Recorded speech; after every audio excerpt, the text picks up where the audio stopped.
The monster roared, its fangs bared and its eyes burning with rage. It looked ready to tear someone apart. Ryu Hanbin blocked the monster's attack with his sword, the impact sending vibrations up his arm. He glared at the beast, his face set with determination. He pleaded, begging for just one chance to escape this hell. The monster leaped at Ryu Hanbin, claws extended, ready to strike. The young man stood his ground, his grip tightening on his weapon. He screamed, desperate for just one chance to change his fate. Ryu Hanbin looked absolutely ready to explode. His eyes burned with determination as he prepared to strike, not backing down for even a second. The force of the strike was insane. The air cracked as the weapon connected, and the sound echoed through the wasteland. The ground exploded from the impact. Rocks and debris flew everywhere, showing the raw power behind the attack. Ryu Hanbin was lying on the ground, completely beat. He looked like he had used every last bit of strength he had. The monster looked furious, its eyes fixed on Ryu Hanbin. The young man stared back, a question mark hanging over his head, wondering what was going on. Roar! And immediately, the hell dog lunged forward, its massive jaws wide open and ready to tear him apart. The thing looked absolutely rabid. Ryu Hanbin didn't hesitate. He swung his weapon with all his might, hitting the monster head on. The force of the impact made the air crack. He was starting to lose hope. There was nothing in this hell-like world. Please, just once, just this once, let me leave! Ryu Hanbin had just killed another hell dog. The system notified him that he had exterminated a LV4 hell dog. Ryu Hanbin was getting desperate. He was all alone with these monsters that just kept showing up. He didn't know how much longer he could take it. And then the system spoke up, telling him that he had gained experience. The young man looked down at his sword, praying for a miracle. He begged the system to let him leave, even just this once. The system then told him that he had met the required amount of experience. He waited with bated breath. The system window popped up again, telling him that he had gained a level. Ryu Hanbin couldn't help but smile, finally seeing a glimmer of hope in this awful place. But then, the system glitched out again. The screen filled with errors, crushing his hopes once more. Ryu Hanbin dropped to his knees, panting heavily. He was completely exhausted, but he couldn't stop now. He had to keep pushing forward, even if it seemed impossible. And just like that, the system window popped up again, showing his level dropping from 4 to 1. It was the same old story, the same old glitch that kept him trapped. He was on the ground now, begging for anything to change. Ryu Hanbin was willing to do anything, just to get out of this awful place. He just wanted a break. The system window then appeared, reminding him that the player must be at level 5 to proceed to the next area. The young man felt rage building up inside him. Ryu Hanbin screamed, begging to be let go. He yelled, asking to be allowed to leave this place. He was at his wit's end. The rocky wasteland stretched out as far as the eye could see, under a sky stained red. It was a hellish view that never seemed to end. Suddenly, a hell dog appeared, breathing fire. The heat was intense, and the air crackled with energy. Another year passed in that awful place. At the same time, the hell dog flew through the air, dodging attacks. 2 more years crawled by, each one feeling like an eternity. Because of that, the hell dog fell from the sky. Ryu Hanbin fell to the ground, completely exhausted. The young man looked like he couldn't take another minute of this torture. 3 more years passed in that awful place. It felt like an eternity trapped in this hellish cycle. Suddenly, a warning popped up on the screen. It said that with his current skills, he had less than a 1% chance of surviving in the next area. 5 more years went by. At the same time, Ryu Hanbin fought another hell dog, his face covered in blood. The hell dog fell from the cliff, defeated. The scene was a testament to the countless battles he had endured. A strange question appeared on the screen. It asked if he was willing to end his own life. Ryu Hanbin knelt before the wall covered in strange symbols, his hands pressed against the cold stone. He looked like he was begging for something, his shoulders shaking slightly. Another 7 years passed by, each one feeling like an eternity. He thought to himself that it had been 10 years since he had fallen to this world.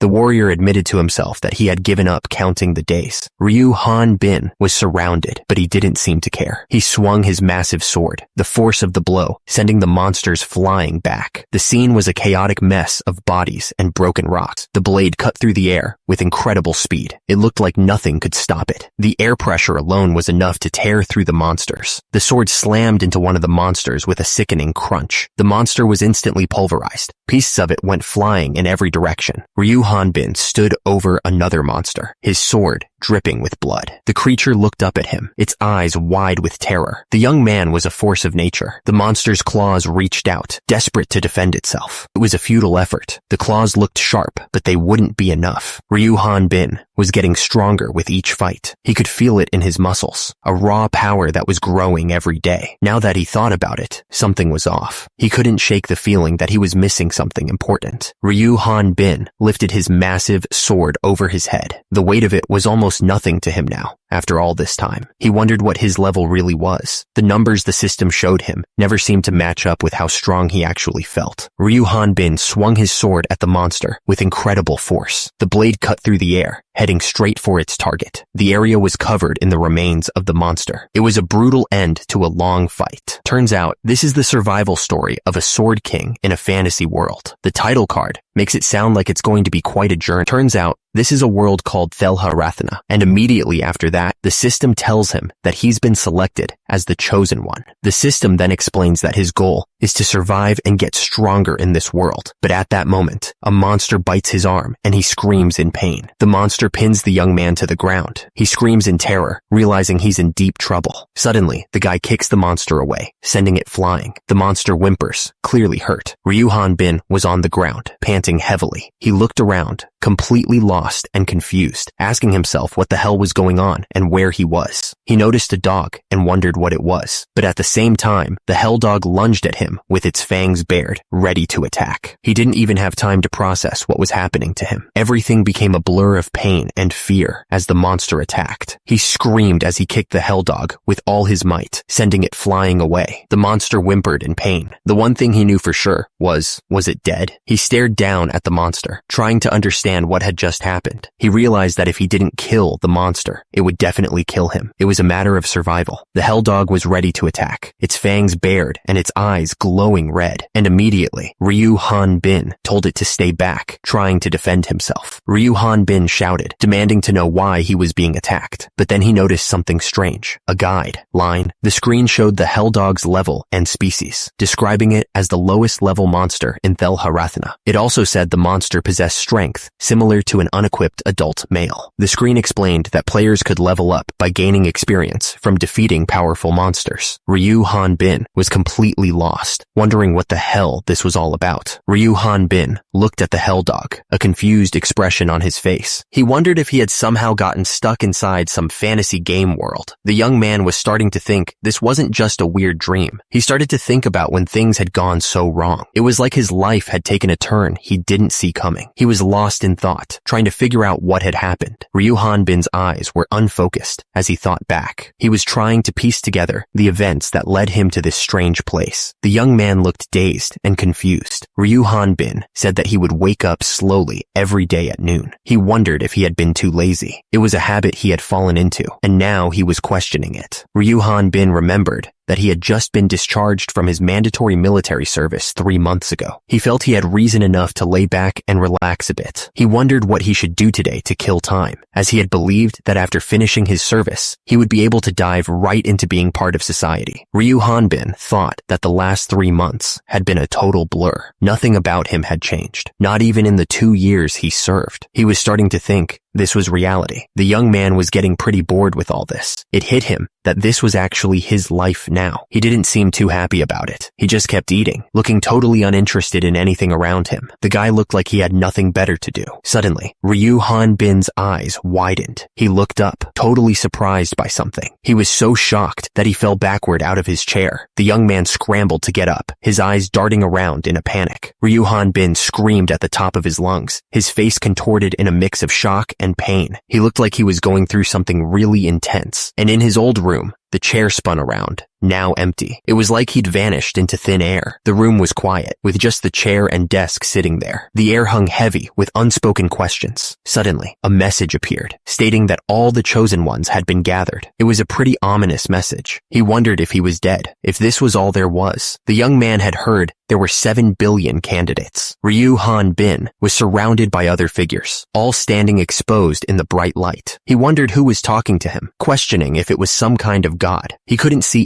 anything clearly. The voice explained that they had billions of candidates to choose from, which was why they were able to find so many chosen ones. At the same time, Ryu Han Bin was still trying to figure out what the heck they were talking about. It made no sense to him. Then, another voice ordered someone to transmit the guidelines to all the players. It sounded like they were running some kind of game. One of the voices questioned if they were sure about doing things this way, saying it seemed too artificial. The other voice responded, asking if it was a person and not a god. It explained that it served as enough motivation and assistance in judging their situation, something already tested with previous chosen ones. The first voice said that he understood and announced that he was starting the guideline transmission. It sounded like things were about to get real. Suddenly, a blinding light filled everything. It was so bright that it was hard to see anything at all, and immediately, Ryu Han Bin was sent spiraling downwards. He had no idea what was happening, but it didn't feel good. Ryu Han Bin screamed, his face contorted in pain and confusion. Everything around him seemed to be glitching out. The young man looked down at his body, noticing it was still glitching. He was also able to read a message that said, "Oops, I made a mistake." Mistake? What the hell? Then, another message appeared, explaining that there seemed to be an error with the guideline. This was getting ridiculous. Ryu Han Bin thought to himself that it was only one person, so it shouldn't be too bad. He was trying to stay positive, despite the crazy situation. And immediately, Ryu Han Bin was falling downward. He screamed, his arms flailing helplessly as he plummeted. At the same time, a message appeared, stating that Chosen One, number 398, was starting dimensional transport. Ryu Han Bin realized that he had been chosen.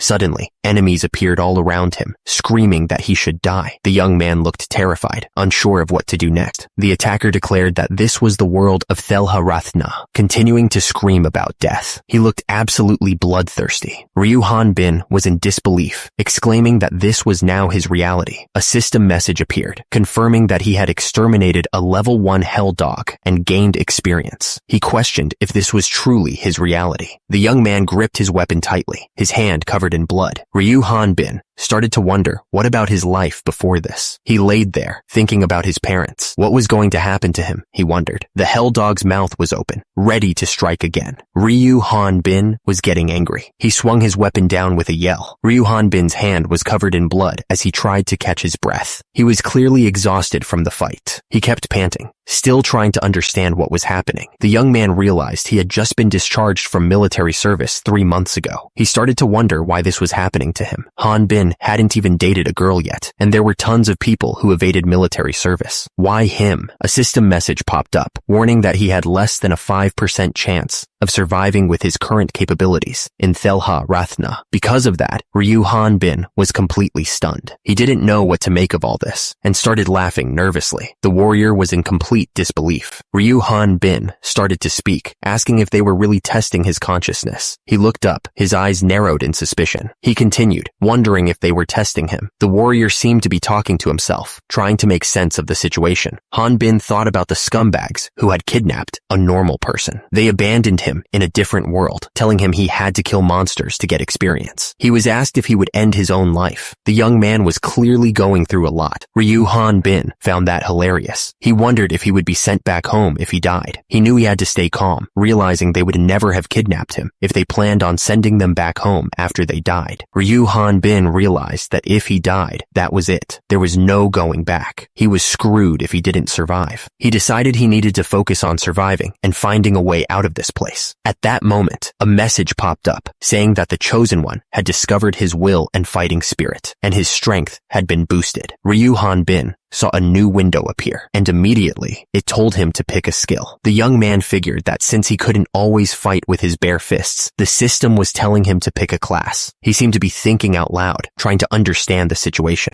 He saw that warrior was an option, described as a melee class that could use various martial arts. On the other hand, Ryu Han Bin thought that melee was only fun in games, not in real life. Ryu Han Bin thought that long-distance combat was the best. He saw that the magician class used mana and could control magic, so He chose the magician class, but immediately, a loud beep told him that his selection was rejected because he didn't have the ability for that class. Ryu Hanbin wondered if a person's ability also mattered. He then tried to pick the magic swordsman class, but another beep told him that his selection was rejected again. He then tried to pick the healer or priest class. He already knew what the answer was going to be. And of course, the system told him that he had selected the warrior class. The young man was crying because it wasn't even a selection at this point. The system then told him to pick a beginner's weapon. Ryu Hanbin thought that a long-distance weapon was a must. He chose the long spear and nothing else. The system started to choose the weapon. The interface was bright, like a game screen, and right away, the system said that he had selected the long sword as his beginner's weapon. It didn't seem to be listening to him at all. Ryu Hanbin pointed, telling the system that it was supposed to be the long spear, not the long sword, but the screen showed an error message. Ryu Hanbin looked shocked and asked what was wrong with all these errors. He was starting to get really frustrated. The system suddenly admitted that it had made a mistake and that there seemed to be an error with the guideline. The thing even cursed. Ryu Hanbin looked stressed, realizing that the guideline, the only useful thing he had, was also malfunctioning. He asked himself, what was up with all these errors? He started laughing like a maniac, saying that he didn't like acting according to what those scumbags wanted anyway. He was going to do what he wanted. At least the sword was better than a rock, he thought to himself. But he didn't want to die, not even more than he already had. He was determined to survive, no matter what it took. He just couldn't bring himself to die again. Ryu Hanbin gripped the sword tightly, his eyes focused and determined. The young man was ready to face whatever came next. The story was about to get started. It was about to be revealed just how his life went to hell. Ryu Hanbin was about to explain how his unending, hellish life of leveling up began.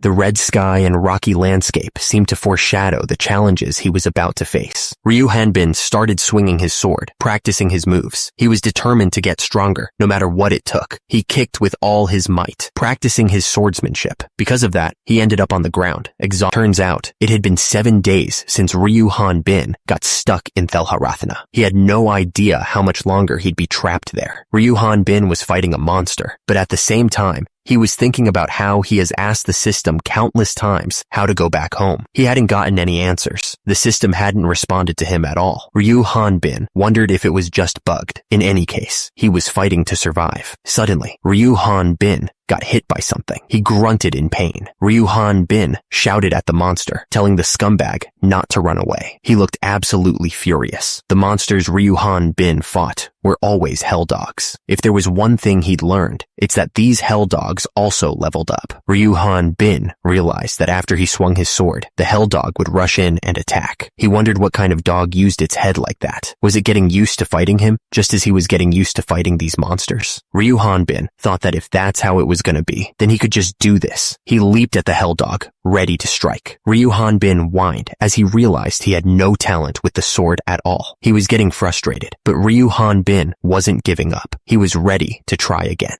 Ryu Hanbin gripped the sword tightly. He focused all his energy on the next attack, hoping it would finally be enough. He swung the sword with everything he had, and a burst of energy exploded from the blade. The force of the strike was immense, tearing through the air. The level 2 hell dog was finally exterminated, and he gained 22 experience. He tumbled to the ground, exhausted but victorious. Ryu Hanbin saw that he had finally gotten a skill when he hit level 2. He had a stab skill. He couldn't believe it. He had finally won. He thought that even though he hadn't properly learned to handle a sword, his stabby skill could be executed so easily. He realized this was just one of the functions of the guideline. If you browse through the system, it says that hell dog meat contains fats and essential amino acids, recommending it to be eaten cooked. It also says that hell dog blood contains moisture, carbohydrates, fibers, and essential minerals, recommending it as a drink. According to the system, hell dogs could be considered the perfect food, but unlike their violent nature, their teeth and claws quickly become dull and cannot be used soon after. Ryu Hanbin thought the meat was so rubbery. He realized that this place is definitely artificially created. Ryu Hanbin was sure there was a reason why they brought him here. The young man thought it wouldn't make sense for them to keep him stuck here for nothing. At the same time, Ryu Hanbin wondered if this was all there was. He had heard that there were 7 billion candidates. He wondered where the other chosen ones were sent as he continued to eat. Ryu Hanbin's eyes widened in disbelief. He was clearly shocked by what he was seeing. The system message popped up.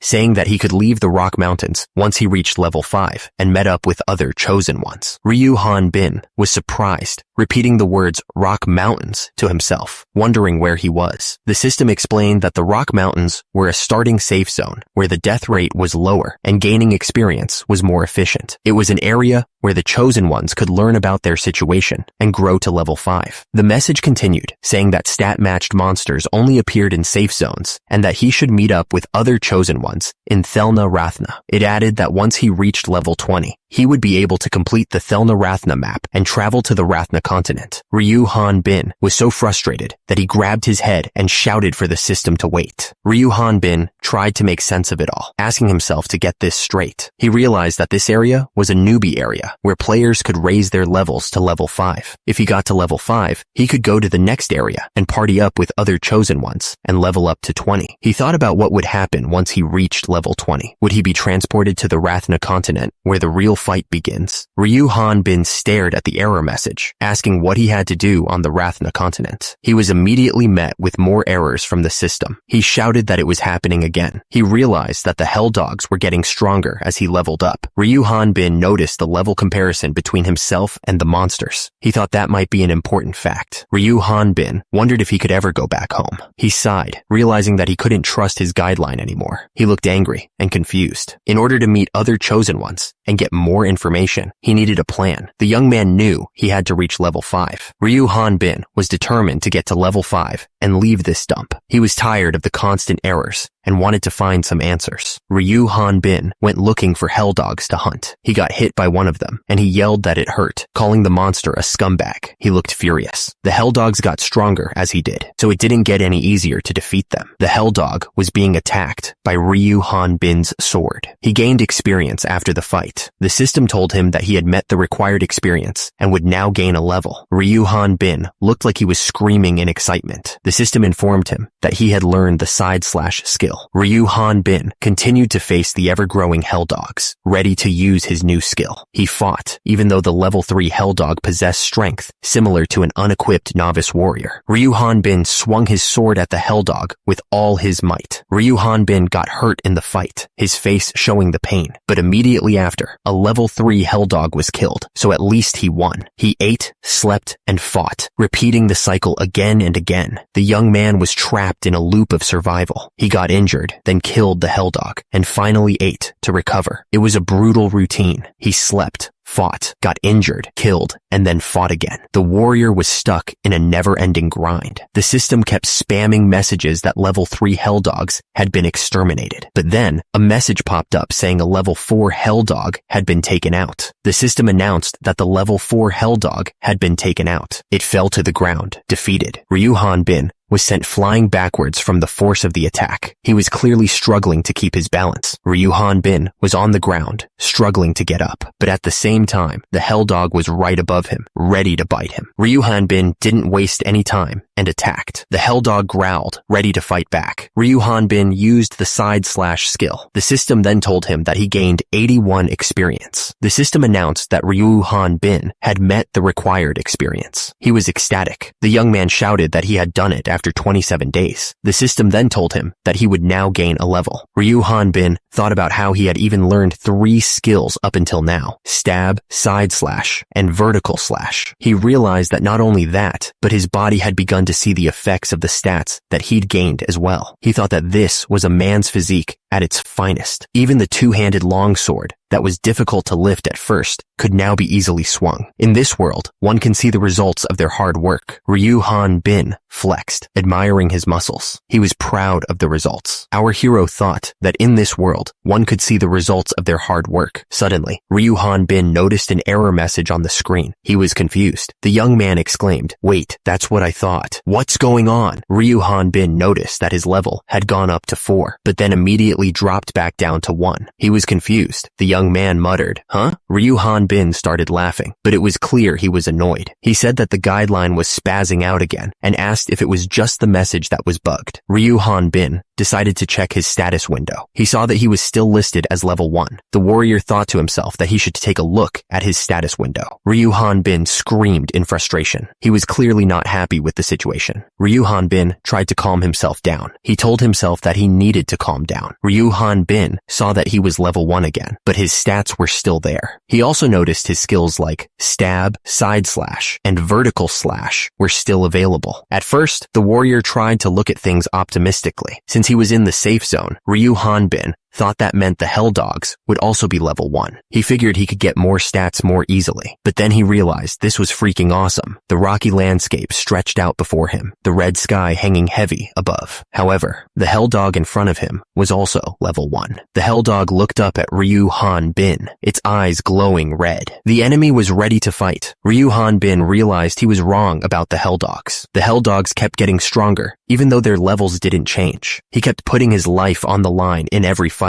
He stood on top of the dead Hell Dog, covered in its blood. At the same time, Ryu Han Bin was fighting. The system kept showing him as level 4 and then level 1 again. He looked frustrated, knowing he was stuck in a loop. While Ryu Han Bin slashed his sword, the screen showed an error message. He hoped that this time, the system would work correctly. Ryu Han Bin was sure he'd get it this time. He was still level 4, then level 1 again, and he was starting to lose hope. Ryu Han Bin swung his sword with all his might. The force of the blow was enough to cut the Hell Dog in half, sending blood splattering everywhere. At the top, the system screen showed Ryu Han Bin's level fluctuating again. At the same time, he looked up with determination, hoping that this time would be different. He just wanted to level up, just once. The screen continued to flicker between level 1 and level 4. Below, Ryu Han Bin looked up with a desperate expression. He pleaded with the system. Ryu Han Bin screamed at the top of his lungs. He was so tired of this happening over and over again. The screen flashed repeatedly, saying that he would now gain. It was a chaotic mess of text. The screen kept flashing the message, "You will now gain," over and over. It was like the system was mocking him at this point. But then, the screen glitched out, displaying a big error message. The system was clearly still broken. Meanwhile, the Hell Dogs just kept getting stronger. Their red eyes glowed with a terrifying intensity. Yep, Ryu Han Bin kept killing the Hell Dogs that kept growing stronger. He kept checking his experience, hoping for a change. Ryu Han Bin realized he only needed 77 more experience points to reach level 5. He hoped that Lucky 7 would finally break the cycle this time. At the same time, a dead Hell Dog lay beneath him, a testament to his endless grind. For the last 7 years, he had been trapped in this hellish situation, constantly leveling from 1 to 4. He jumped away from the falling Hell Dog, already thinking about the next one. Chosen ones don't age, and their recovery ability heals all injuries in a single day. He looked up, exhausted, but knowing he'd be ready to go again tomorrow. The ground was littered with the bones of his enemies. Returning to level 1 didn't decrease his stats, but he couldn't learn a new skill, since he couldn't get past level 4. The young man walked forward, the bones crunching beneath his feet. The only skills he had were stab, side slash, and vertical slash. Ryu Han Bin was surrounded by bones, ready to fight again. The Hell Dog roared, its voice echoing through the rocky landscape. Ryu Han Bin looked down at the dead Hell Dog, realizing how lucky he was that it had crawled out. He muttered that the Hell Dogs only got stronger as his stats increased. He remembered the system said that the monsters were placed to help chosen ones get stronger. The young man wondered if they were just there to be killed. He asked how one could kill something that was already dead. Ryu Han Bin paused, gripping his sword tightly. He thought to himself that the same could be said. He finished his thought, a grin spreading across his face, that the same could be said about him. The system announced that the guideline transmission to the chosen ones was complete. The Jaren Rathna 5th operation was now starting. Ryu Han Bin thought to himself that he had gotten quite used to this, since it was the 5th time.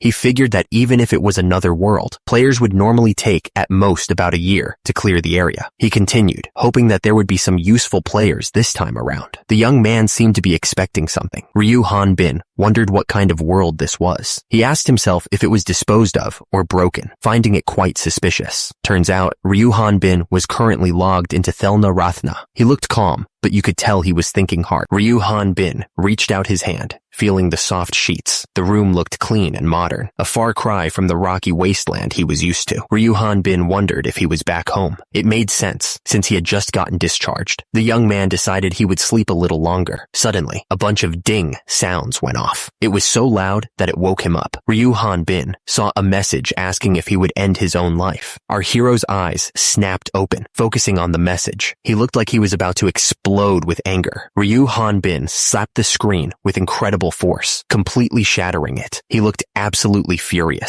Ryu Hanbin looked around, confused. He asked where he was, still lying on the ground next to a dead monster. The young man looked up at the sky, remembering his past. He explained that he had been killing hell dogs like crazy for the past 10 years, and it looked like he had survived yet another day. Ryu Hanbin added that falling from a cliff didn't kill him anymore. Ryu Hanbin looked down at his hands, frustrated. He realized he was level 1 again. The warrior started laughing, but it sounded more like he was choking. Our hero looked down, completely dejected. He wondered if he could really say he was living life, and asked if he should just quit. Ryu Hanbin clenched his fist, looking determined. He seemed to be steeling himself for whatever might come next. Ryu Hanbin was agonizing over his choices again. He wondered if taking his own life would send him back home, but if he was gonna die anyway, wouldn't it be better to make it worth something? Still, there was a part of him that didn't want to die, so he decided he would take down one more scumbag. He was ready to unleash more pain. After being stuck in this hell for 10 years, Ryu Hanbin had given up counting the days. He wondered how much longer he had been there after that. 5 years? 7 years? He ended up developing a hobby, and even came up with work to do. Surviving alone wasn't an easy task, but this kept him busy. But this harsh environment didn't allow one to become lazy. This was reality. The young man felt the sword fit perfectly in his hand, ready to strike. Ryu Hanbin declared that this was his reality. At the bottom of the panel, the landscape seemed to echo his sentiment, with its harsh red tones and jagged rocks. He figured that if he couldn't change his situation, he might as well devote himself to what he could do. And since there was nothing but rocks and boulders, he could just make things. So, Ryu Hanbin built a house. He lived day by day with such devotion. He would even comment on the weather, even though it was always the same. Ryu Hanbin declared that he no longer lived with rage. He was still fighting, but he wasn't consumed by anger anymore. He smiled, despite everything. The young man was still fighting, but he was doing it with a sense of purpose. The hell dog was sliced in half with incredible speed. The attack was so fast that the monster didn't even have time to react. The hell dog snarled, showing its sharp teeth. It looked absolutely furious. The hell dog seemed to ask what was happening. It seemed confused by the sudden destruction of the house that took 3 years to build. Ryu Hanbin remembered that this house took him 3 years to build. He had put a lot of effort into it. Ryu Hanbin was furious that the hell dog dared to destroy his house. He thought that maybe he should build a palace next time, since the house was a bit small. Ryu Hanbin looked forward, his eyes filled with determination. He declared that he would take them down with their bones. At the same time, a massive hell dog appeared, roaring loudly. It was the kind that didn't even taste good, according to Ryu Hanbin. Meanwhile, the hell dog prepared to attack. Ryu Hanbin knew that by constantly hunting, he had learned the best strategy to defeat them. Suddenly,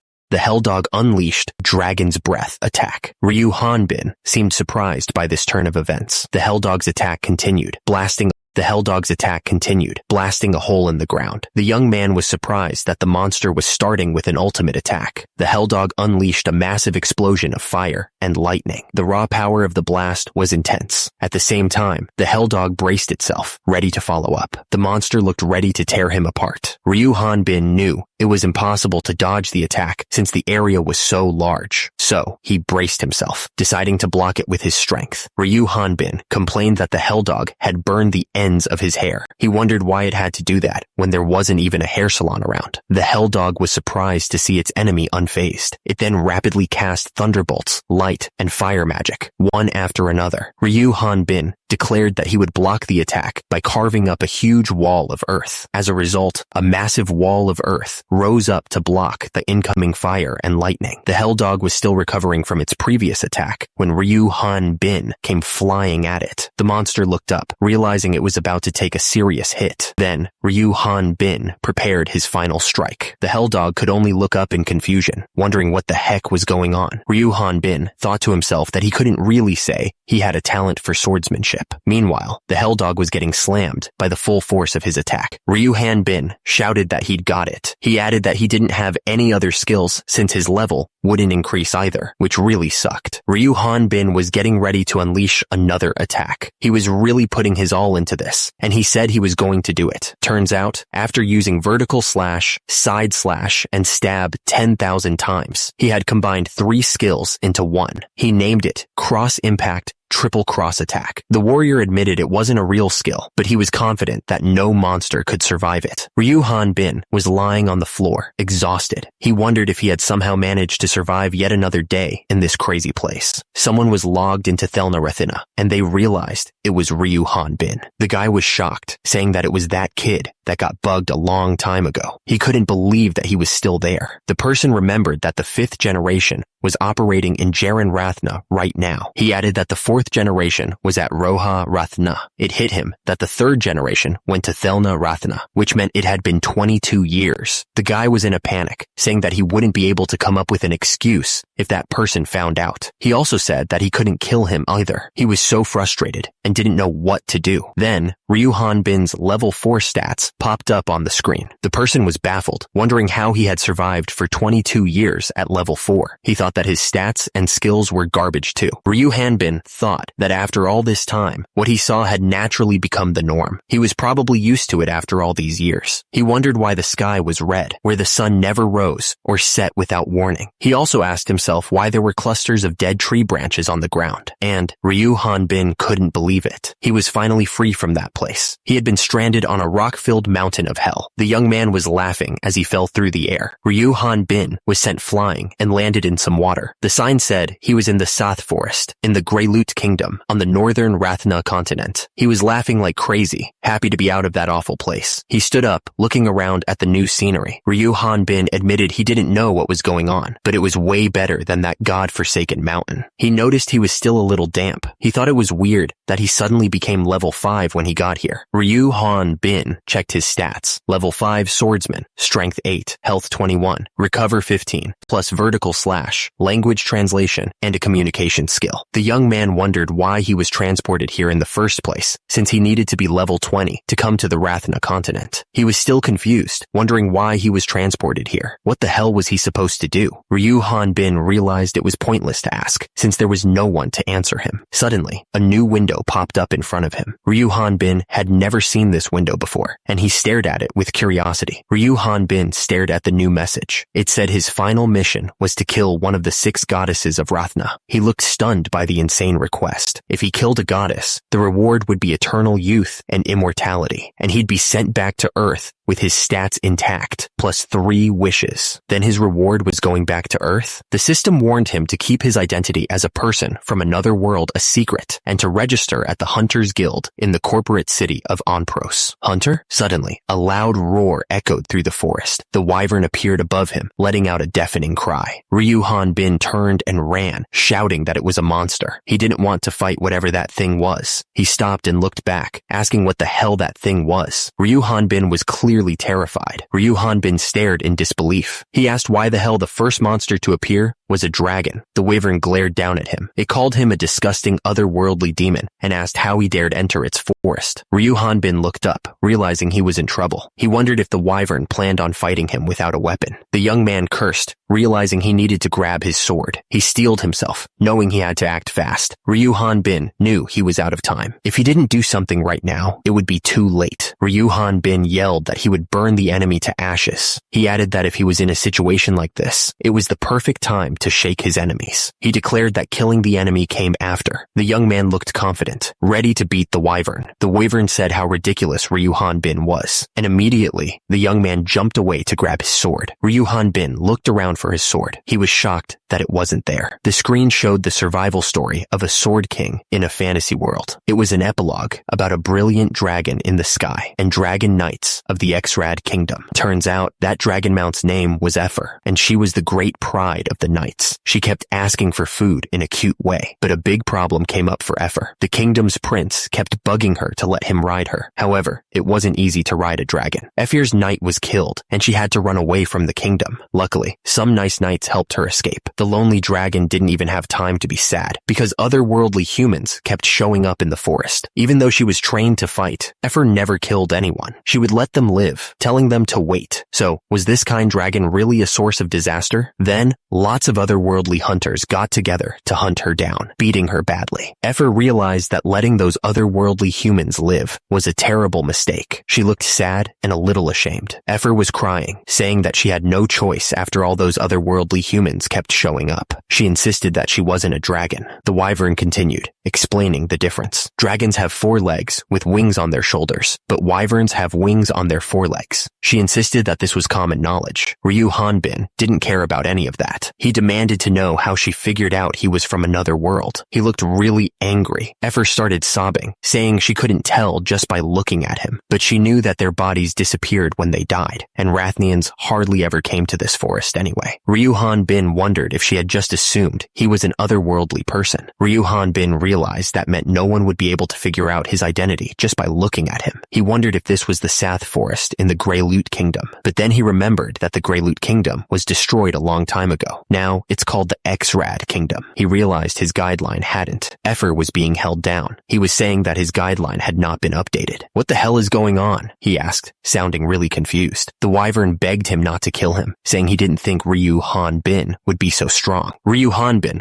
was about to strike him with his weapon, the jagged bone. He was asking if he was calling him an otherworldly demon. He looked furious. Ryu Hanbin was looking down at him. Effer was denying everything, saying it wasn't him and that the goddess had told him. The young man demanded to know more about this goddess. Effer said that otherworldly humans had started appearing in Rathna 40 years ago. The wyvern then said he was in pain and asked if he could go home and put on some medication. He looked like he was trying to distract Ryu Hanbin. Our hero looked absolutely furious and asked if he was doing it on purpose, threatening to hit him again. Effer was saying that at first, the otherworldly humans and Rathnians got along. He then said that if he did anything funny, he would kill him. He looked terrified, but it didn't last long. He continued. Effer explained that otherworldly humans started killing Rathians to get stronger. The wyvern was trying to make Ryu Hanbin understand the situation. At the same time, the more powerful otherworldly humans joined together. They created Great Ursula, which was a group whose goal was to kill the goddess. Ryu Hanbin looked up, thinking about Great Earth. He realized that otherworldly humans were strong. Effer explained that these humans could easily level up just by killing their opponents, just like dragons. The faces of these humans looked evil. It was not a good situation. There was no way to fight against them when they were being led by a leader who was level 100. The chaos of the battle was intense. It was a difficult situation to overcome. So before they came, Barolt the Sword King. He looked like he was ready to fight. He was clearly a very powerful figure. Zenobia the Archmage appeared. The scene showed her power over floating objects. She seemed to be a very powerful character. Then Garhan the Terrible showed up. He had a sinister expression on his face. He looked like he was planning something bad. After that, Holian the Transcendentalist of Life and Death appeared. She seemed to be using some kind of magic. The woman looked very serious. The text explained that the continent's 4 heroes had massacred the otherworldly humans in an instant. After that, the 6 goddesses blessed the continent. It was a time of great change. The text continued, saying that earthlings were considered otherworldly demons who had made contracts with the wicked demon god, which was why they were quickly executed. Ryu Hanbin realized he had been kidnapped out of the blue and left to rot on a rock mountain for dozens of years. He was not happy about it. Ryu Hanbin was not happy at all. He pointed out that after finally getting out, he was being told that the whole continent would become his enemy if anyone found out he was an otherworldly being.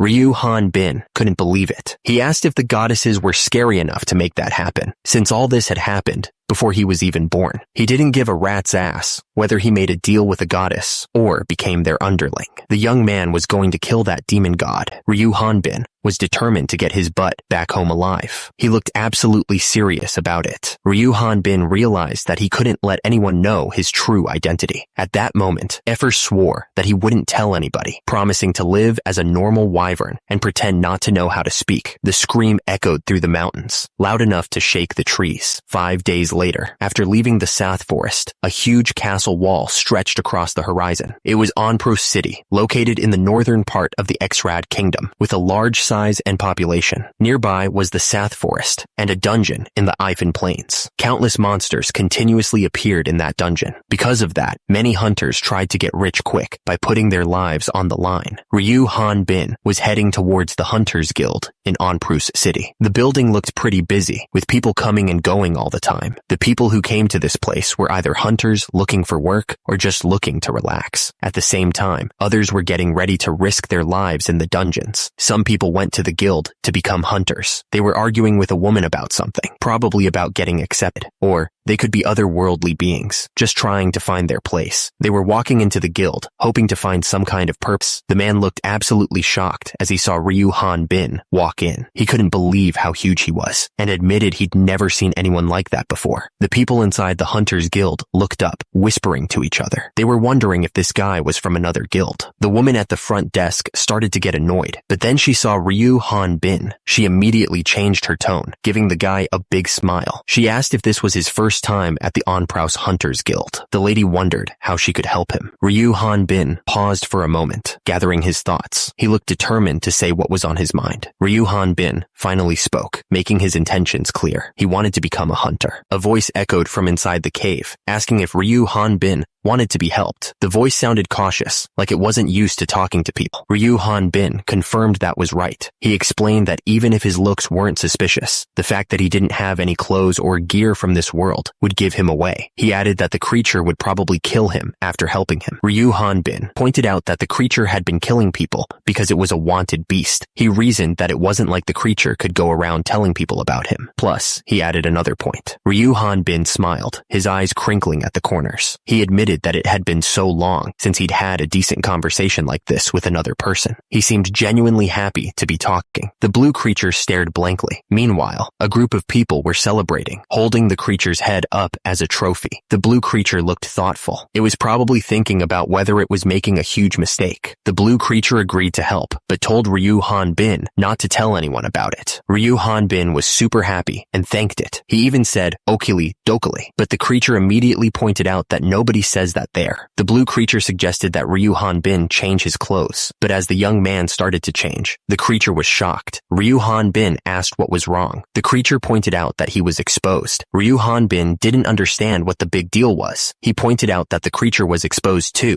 The creature sighed. It said that the clothes were a bit small. It looked like it was going to have to rip off the sleeves to make them fit. The blue creature started explaining some common sense in this world. He told Ryu Han Bin not to take off his clothes just anywhere. Ryu Han Bin replied that he knew that already and asked how he could meet the goddesses. The creature explained that goddesses rarely meet people, even among Rathnians. He added that you either have to be one of the 4 heroes or have done a great service to meet with them and receive their blessing. He continued, explaining that the only way to receive that blessing was to become a hunter who hunts dungeon monsters that were created by the demon god Ormflaus. It sounded like a difficult task. Ryu Han Bin realized that the guideline also mentioned that he would need to become a hunter in order to contact the goddesses. The young man wondered what the guide was referring to, looking at his own hand questioningly. Ryu Han Bin realized there was nothing there for the creature to see. He figured he was the only one who could see it. He explained that it was like a guidance system for otherworldly humans like him. The blue creature asked what the system was saying because Ryu Han Bin mentioned it was broken. The young man didn't answer. The sound of heavy footsteps echoed through the hallway. Someone was walking with purpose, their armor clanking with each step. The man explained that unlike other jobs, a hunter has a more free lifestyle. He added that it isn't suspicious for them to have a high level. The speaker warned that Ryu Han Bin needed to be extra careful. The man explained that many others like him would have gone through the same method. The blue creature told Ryu Han Bin not to act like a foreigner. Ryu Han Bin replied that he wouldn't, but then he noticed his hair wasn't cutting correctly. He wondered if it was because he was putting too much energy into his body and that he couldn't seem to relax because he was so nervous. The guild staff told Eric Garoon not to be nervous and asked if he was from North Kambul. Eric replied that he was, but he was stuttering. He thought to himself that he looked shady for sure. The guild staff welcomed him to the Onpraus Hunters Guild. Eric thought to himself that he was safe. Ryu Han Bin thought he would have been in deep trouble if he had followed the guidelines' advice. He wondered how someone who wasn't even a hunter could travel across the kingdom. The young man told himself that he had to say he came from North Kambul. The guild staff asked if he wanted to transfer to their guild from another. Eric replied that he didn't. The woman then asked what she could help him with. Ryu Han Bin stated that he wanted to become a hunter. He was determined to make it happen. At the top, the guild staff looked at Eric Garoon with a suspicious smile, asking if he wasn't a hunter yet. At the bottom, 2 men were fighting, and one of them was getting knocked down. The crowd around Ryu Han Bin started whispering, wondering if the huge guy wasn't a hunter yet, and if he was an otherworlder. They were immediately shushed. Ryu Han Bin wondered what was wrong with everyone. and if he had made a mistake. Meanwhile, below, the two men continued fighting. Ryu Han-bin thought to himself that he needed to place his hand on the measuring stone. He was relieved that they hadn't attacked him yet, which meant they weren't sure if he was an otherworlder. The guild staff explained that depending on his abilities, they could create proper verification according to the rules of the guild. Ryu Han-bin wondered if all he needed to do was place his palm on the measuring stone, and if it checked to see if the person, Ryu Han-bin, worried that if he found out he was from another world, he wouldn't be able to meet the goddesses. But then, he realized that running away right now would be the same as revealing his secret. Below, he looked at the sword in his hand. Destroying this entire place would be easy to do, he thought. But whatever. He grabbed his weapon, ready to do what he had to do. He was sure it'd work out. He clenched his fist, ready to face whatever came next. It'll work out. And so began the survival story of a sword king in a fantasy world. The lady was so shocked she couldn't believe what she was seeing. Oh my god, she thought. Below, she saw that all his stats were at heroic levels. The man, with zombies behind him, was also shocked. He thought, my, I nearly got caught. The man, now on some kind of creature, declared that he would go slay Ormflaus, the evil god. He knew it. At the same time, the strange creature was dancing and said that otherworlders are amazing. He added that this is called dancing. Below, a man watched in disbelief. He couldn't believe what he just saw. He wondered if he could dream. The screen showed Swordsman level 5. It didn't seem to match what anyone had just witnessed. The man suddenly sneezed. He sneezed again, but then chuckled to himself, finding it funny.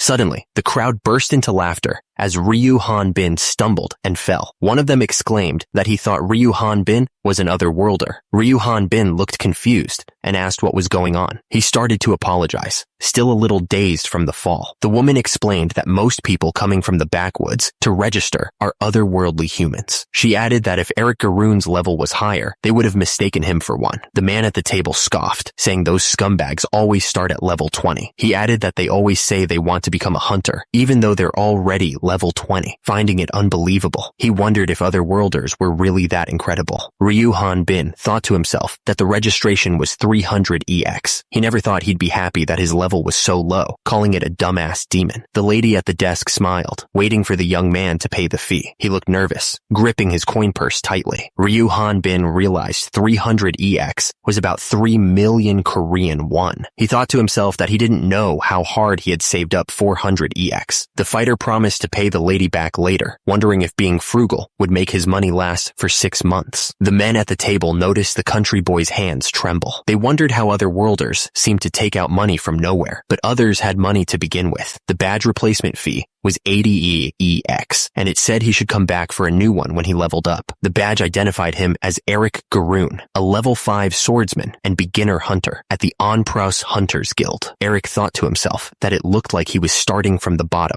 Eric thought that this was where he would start for real. The young man needed to make his name known in the hunters' circles. He asked if there was a certain quest they had in mind. The mention of exploring the dungeon shocked him. He repeated the word, clearly surprised by the suggestion. The man with white hair said it would be better to stay put if he was planning on becoming monster food. He added that a level 5 should know his place. Eric was confused and asked what he meant. A woman asked Mr. Loud if he and his party were planning on going to South Forest. She explained that she had heard that the dungeon monsters were increasing in numbers and attacking nearby houses. Londe said that he didn't feel easy about sending useless hunters to do the job, so he would have to go since his level was high. Someone wondered why he was acting so conceited when he was the same level as Effer.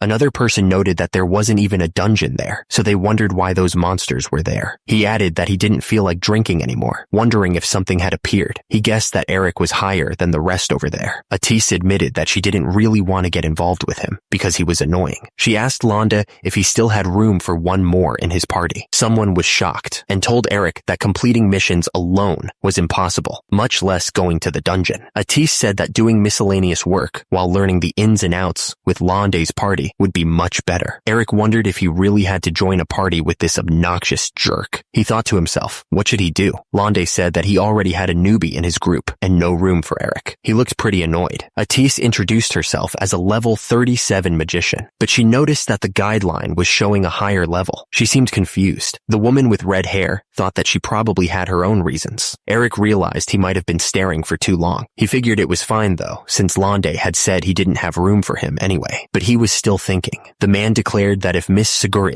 the pride of Onprow's Hunters Guild, made a special request to take care of this level 5 insect, then he would do it. He demanded to know what they had called him. The man told himself that he shouldn't fight Eric. He called Ryu Han Bin level 5 and asked if he was dreaming of becoming the Sword King while carrying around a big toy sword. He was clearly mocking him. The man tried to lift Ryu Han Bin's sword, but he was struggling. He wondered how the young man was carrying this thing around. It wasn't budging at all. The man strained, sweating and gritting his teeth as he tried to lift the massive sword. It was clear he was putting in a ton of effort, but the weapon wouldn't move an inch. A woman watched with wide, terrified eyes. Her face was pale, and she looked like she was about to faint from fear. Ryu Han Bin stood tall, holding his massive sword high above his head. Eric Garoon, clinging to his shoulders, told him to let go. From below, the crowd was going wild, cheering him on. They were shouting, telling the young man to fight and kill him. Suddenly, a man stepped forward, a stern look on his face. He announced that he had finally found him. Ryu Han Bin hoisted the massive sword high above his head, completely ignoring the terrified guy underneath. Eric Garoon was stuck between the giant weapon and a very muscular man, which was not a good place to be. Eric's eyes were wide with terror. He was sweating bullets, realizing how close he was to getting crushed by that sword. Up above, a woman watched with a mix of concern and disbelief. Meanwhile, the crowd below was still staring upwards, their faces a mix of shock and anticipation. A man watched the scene unfold with a strange glint in his eye. He seemed to be calculating something, a smirk playing on his lips. The man pointed out that with a body like that, Ryu Han Bin could easily take care of level 10 monsters. He seemed impressed by the sheer size of the guy. Berkman yelled at Eric, telling him not to get involved since he was training the newbie. He turned to Ryu Han Bin, asking if Eric had said his name. The guy added that fighting wasn't a problem. The massive sword was still raised high, a clear threat hanging over Eric's head. He was warned that if he wrecked the guild, he'd have to fight everyone. Eric was absolutely terrified, raising his hands in protest. He shouted that he didn't want to fight anyone and definitely didn't want to get kicked out. The guy was clearly furious, pointing a finger at Eric. He reminded him that nobody else would take in a level 5 like him. The man asked if he really thought he could do anything with such a weak level.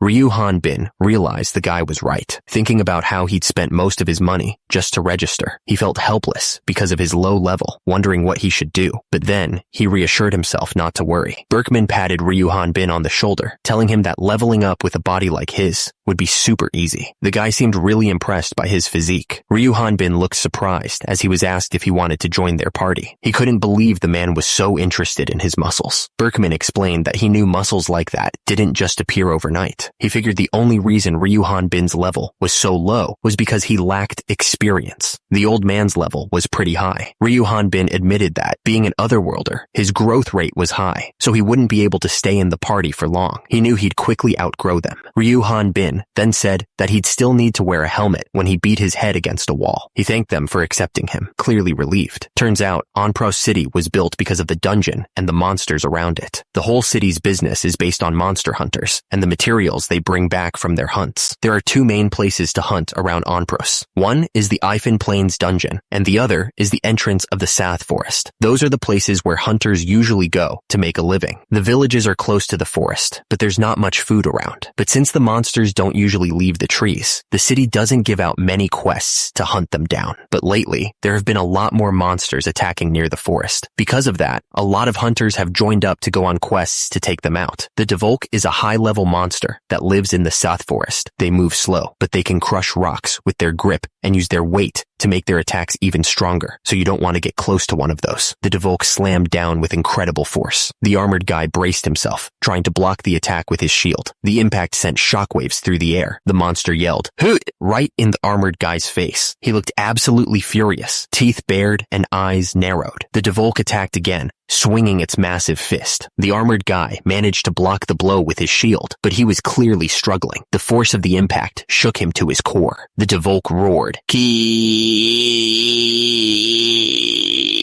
as its fist slammed into the ground. The ground cracked under the force of the blow, showing how strong the monster was. Berkman Ropal, a level 25 swordsman and the strongest tank in Onpros, grinned. The enemy was down. He was clearly enjoying the fight. Berkman realized realized he had been too careless. He had let his guard down for a moment, and now he was paying the price. And immediately, Lord Devolk attacked, going for a pincer move. Berkman managed to block the blow with his shield, but the force of the impact sent him flying backwards. Berkman grunted in pain. He had taken a direct hit, and it was clear that he was hurt. Lord Devolk didn't stop there. He went after Amber Bonnet next, swinging his arm at the woman with incredible speed. She was sent flying through the air, but Amber Bonnet wasn't down yet. She recovered quickly and thrust her spear at Lord Devolk. The attack looked like it hit, but it wasn't clear how much damage she did. Amber Bonnet looked down at Berkman, who was injured on the ground. She teased him, asking if it wasn't time for him to retire, since he was getting pushed back by the Devolk. She then laughed, saying that retirement sounded nice. Berkman's eyes widened as he noticed his injury. Amber told him to step back and get treated, clearly worried about him, but the swordsman dismissed her concerns, saying it was nothing. Berkman told Amber that she didn't need to be concerned about him. The spearman blushed, stammering that she wasn't worried about him at all. Suddenly,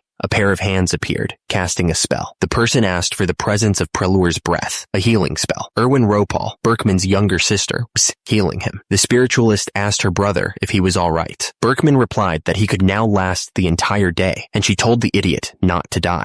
Erwin Ropal looked at the monster with a smile, thinking that her brother couldn't do without her. The monster then bit down on something with a loud snap. Hubert Krutos cast Fire Hammer at the monster. The spell engulfed the creature in flames. Hubert Krutos warned that it was dangerous, Miss Ropal. The level 18 magician, a supporter in the back of the party, wondered if something was there, because everything was so bright. The narrator described Berkman's party as the #1 party when it came to a well-balanced, coordinated team that didn't solely focus on attacks. It could also be called the most reliable party on Pros. Ryu Han-bin thought that there was no better place to be. He stared intently, his expression unreadable. Eric Garoon looked around, saying that his body itched. He noticed an ant, and then said that everyone was like him. The level 5 bag boy swordsman thought it was all so boring. Eric continued, explaining that he had been left out of the main fight because his level was so low. They still let him fight the weak monsters, but they still split the profits equally with him, which was good. The monsters started making noise, saying that things were all well and good, but there was a problem. They all shouted that it was him. Lord Devolk appeared, surrounded by monsters. The level 25 monster said it was ridiculous to think that such a human could be his opponent. Lord Devolk, looking absolutely furious, shouted that he would kill them all if they were lying to him. The enemy was not messing around. The monsters looked down at their fallen comrade, making strange noises at the sight of the red monster on the ground. They seemed confused by the situation. Ryu Han-bin prepared to use a skill, but the system informed him that Stone Bullet wasn't a real skill. He looked a little confused. He noticed that he was the highest level among the monsters there, but the monster's level was still too low for him to gain any experience from it. The young man thought he should ask the party to hunt stronger monsters next time. Amber called out to Eric, telling him that they were done here and it was time to go gathering. Eric replied with an enthusiastic yes. The group headed back towards the village, ready to turn in their quest and get some rest. The monster lay dead, its body being carved open. The scene was brutal, but it was just business for the group. Amber held up a brutal piece of the monster, looking happy. She asked if they could get about 15x for it. The group gathered around the dead monsters, looking at the loot. They noticed a fairly large magic stone and thought they could get a good price for it. Ryu Han-bin thought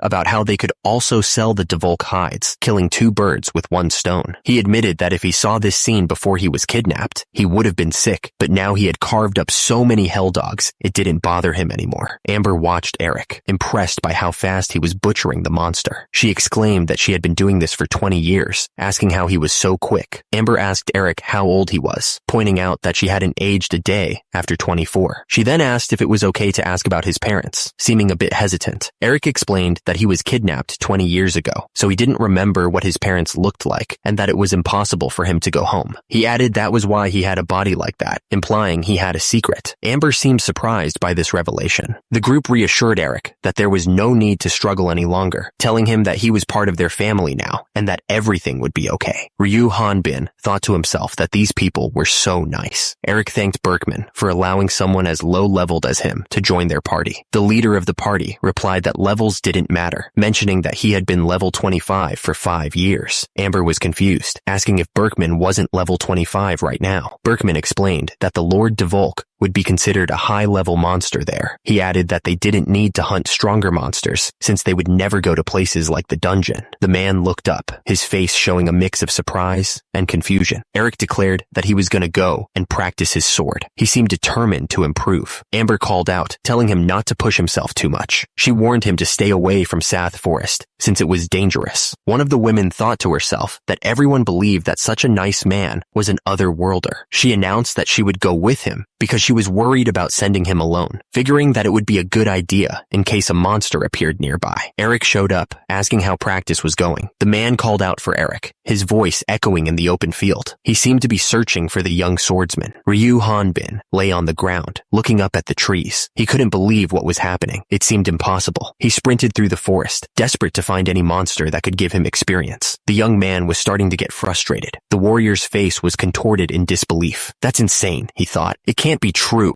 Ryu Hanbin was sure there should be at least one monster around. He knew that there should be at least a level 13 species Haku or a level 21 species Mudian nearby. The blue monster asked if it wasn't scary living here alone. It bragged that there wasn't a monster as strong as it in Sath Forest. Ryu Hanbin looked at the monster with a raised eyebrow. The monster's voice echoed as it spoke. Ryu Hanbin immediately face-planted into the ground, not wanting to deal with this at all. Ryu Hanbin thought that it made sense, since monsters with similar levels as Eifer didn't even give him experience. He wondered what the heck his real level was then. The young man decided he should go back before it got too late. The sky was turning orange as the sun began to set. The air felt heavy and still. Ryu Hanbin's eyes widened. This sounded like trouble, and he could feel a strong presence approaching fast. Ryu Hanbin could sense that this new monster wasn't as big as the hell dog he fought before, but he knew it was still stronger than anything else he had faced recently. He could feel the adrenaline pumping. He knew for sure that this wasn't a normal monster. He thought if he could take it down, he might finally level up. He was ready to test his strength. Ryu Hanbin was pumped up. He figured if he could hunt this thing, he might actually level up. The young man was getting excited at the prospect. Ryu Hanbin shouted for the monster to bring it on. He was ready to fight with everything he had. The warrior felt the anticipation building. Ryu Hanbin swung his sword with incredible force, creating a shockwave. At the same time, a tease was sent flying backwards from the sheer power of his strike. The woman's eyes widened as she was sent flying. She looked completely stunned by the force of the blow. It was clear she hadn't expected that. Ryu Hanbin's eyes went wide with surprise. He hadn't meant to hit her that hard. The warrior looked genuinely concerned. He realized he might have overdone it a little. Ryu Hanbin quickly apologized, saying it was his bad. Ryu Hanbin looked up in shock, seeing someone exposed. The mage from Lauda's party was standing there, trying to cover himself with a red cloth. He was clearly embarrassed. The mage quickly changed the subject, saying that wasn't important right now. He was sure it was weird, but there was no monster to be found. The mage looked around, confused. The mage was sure the sound came from there, though. He apologized, saying he would pretend he didn't see anything. The mage wanted to get out of there fast. Ryu Hanbin stared at him. He thought it was suspicious that the mage would say something like that. The warrior was starting to get a bad feeling about this. Ryu Hanbin realized this wasn't somewhere a level 5 should be. He thought to himself that this wasn't even a public bath. The young man was getting more and more suspicious. The mage thought to himself that he needed to hurry and find the monster. He had heard a huge sound while passing through, so he just thought there would be a big monster. Meanwhile, the woman's face was visible. The mage figured his party should be waiting for him, so he was gonna head back. He started to walk away, not wanting to stay there any longer. The scene showed the forest on fire. It looked like a dangerous place to be. Suddenly, Ryu Hanbin shouted for the mage to stop right there. He demanded that he answer him truthfully, looking absolutely furious. The mage looked back, clearly surprised by the sudden shout. Ryu Hanbin asked if he had seen that monster, warning him that there would be consequences if he didn't tell him. He clenched his fist tightly, showing the raw power behind his actions. The air crackled with energy, emphasizing the force. Ryu Hanbin stood over the woman, looking down at her with a stern expression. He was clearly not backing down from this confrontation, despite her state of undress. Ryu Hanbin insisted he didn't know why she was doing this, repeating that he knew nothing. He also questioned what her deal was with Laude,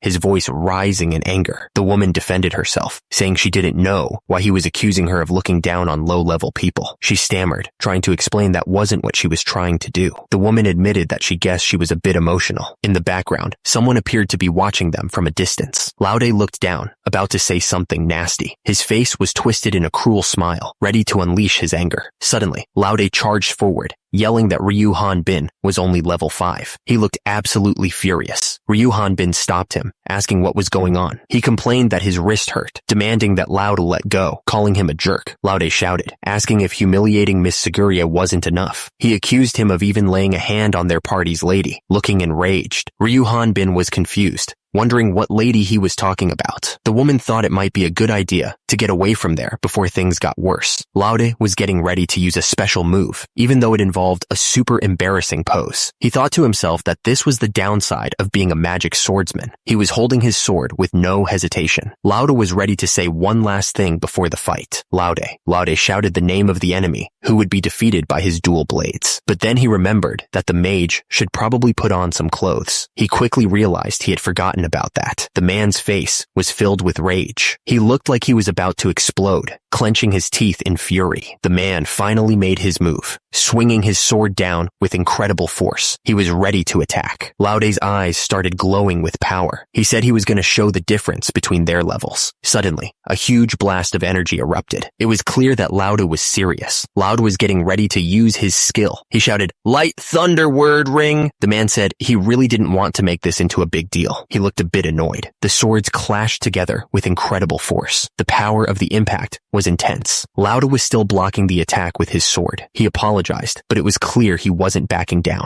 The grip on the sword tightened. It was like all the power was being focused into that one hand, and immediately another massive explosion lit up the sky. The power of the blast was visible even from far away. Back in the village, everything was in ruins. A man sat with his head in his hands, looking completely defeated. He looked absolutely crushed by what had happened. It was like he was carrying the weight of the world on his shoulders. Laude heard what happened from Mr. Atisse, who told him it wasn't his fault, but Laude replied that it was a pain he couldn't be forgiven for, and that they should wait for the results. He looked devastated by what had happened. Laude then rushed to the doorway, clearly worried. He asked how the person inside was doing, his voice full of concern. A woman, Miss Seguria, was being comforted by Mr. Eric. He told her that since Mr. Eric had brought him there quickly, his life wasn't in danger, but it was impossible. Mr. Eric tried to comfort her, saying that she had done everything she could. Someone called out to Mr. Laude. All the men that stood there fell silent, the tension in the room thick enough to cut with a knife. The blame may have fallen on Laude himself, but the pain and suffering he was going through was something that no one could comfort him from. Down below, the patient looked like he was in agony. That morning, Mr. Atisse took Laude back to Onprow City. He seemed lost in thought as the carriage made its way back. Later, Laude learned the truth about Atisse's gender, and he had a hard time facing him again. At the same time, the monster that made the loud sound was nowhere to be found, but the monster was soon forgotten as he spent 3 months with Berkman's party. In front of South Forest, someone asked what was going on. It turns out Mr. Laude from Berkman's camp went to the dungeon alone. Miss Amber said that it sounded serious. One of them said that going to the dungeon alone with Laude's level was basically suicide. The other person replied that they thought his level was fairly high. One of them explained that it might be true that he's used to fighting local monsters. She added that those monsters were hunted for survival, so it helped to naturally raise his level, but there weren't any high-level monsters. Another person agreed, saying that Effer and Lord Devolk were unique. She then asked if dungeon monsters were different. The text bubble clarified that they are not originally from this world. It was explained that they are created by dungeons that were set up by the evil god Ormflaus. It's common to see monsters over level 30, or even higher than that. Laude thought to himself that if they're over 30, it might help him to level up. He decided that he needed to go to the dungeon, even if he had to go in secret. One of the people was furious, saying that monsters weren't the only problem. He complained that many other worlders were also secretly hunting there, calling them evil scumbags. He then recalled that the screening for dungeon entry was tough, so he told everyone to forget about going there. Another man wondered why Laude went if it was so dangerous. He guessed that it was probably because of the hope of finding a healing artifact. The other man repeated the word artifact, clearly intrigued. The man explained that the source placed within those dungeons were artifacts. He added that they are items that come in various shapes and all have different abilities. He continued, saying that according to rumors, one of those artifacts was able to heal any type of wound. He concluded that Laude was most likely hoping to find that. Countless monsters had been creeping out of South Forest as of late, and he hoped it wasn't a bad omen. He thought to himself that dungeons and artifacts were like a pot of gold at the end of a rainbow. He decided to put out the lights, figuring that was his only option. Ryu Han Bin walked through the dark forest. The trees loomed over him, and the shadows seemed to move on their own. Han Bin admitted that no matter how many times he came to this forest, it was still spooky. He couldn't help but wonder if a huge monster would suddenly appear. Since Effer lived around here, Ryu Han Bin decided he should go and ask her about the monsters. He figured she would know more about the area. Ryu Han Bin wondered where Effer's house was again. He hadn't slept much in 3 months, so he was having a hard time remembering. And immediately, Ryu Han Bin screamed in terror. He hadn't even noticed the monster standing right behind him. Ryu Han Bin stopped dead in his tracks and shouted, "What the heck?" He raised his sword, ready to strike the monster that had appeared out of nowhere. The system displayed the monster's stats, level 31, species, Tatiro. It also said that attacks made by swords were useless because its entire body was covered in armor, but it was weak to magic and usually lived in dungeons. Ryu Han Bin wondered what a dungeon monster was doing here. He realized that the system said it was resistant to physical attacks, which was not good for him. The Tatiro monsters looked at him and said that he would be a bad opponent for them. They called him human meat and mentioned that they could talk.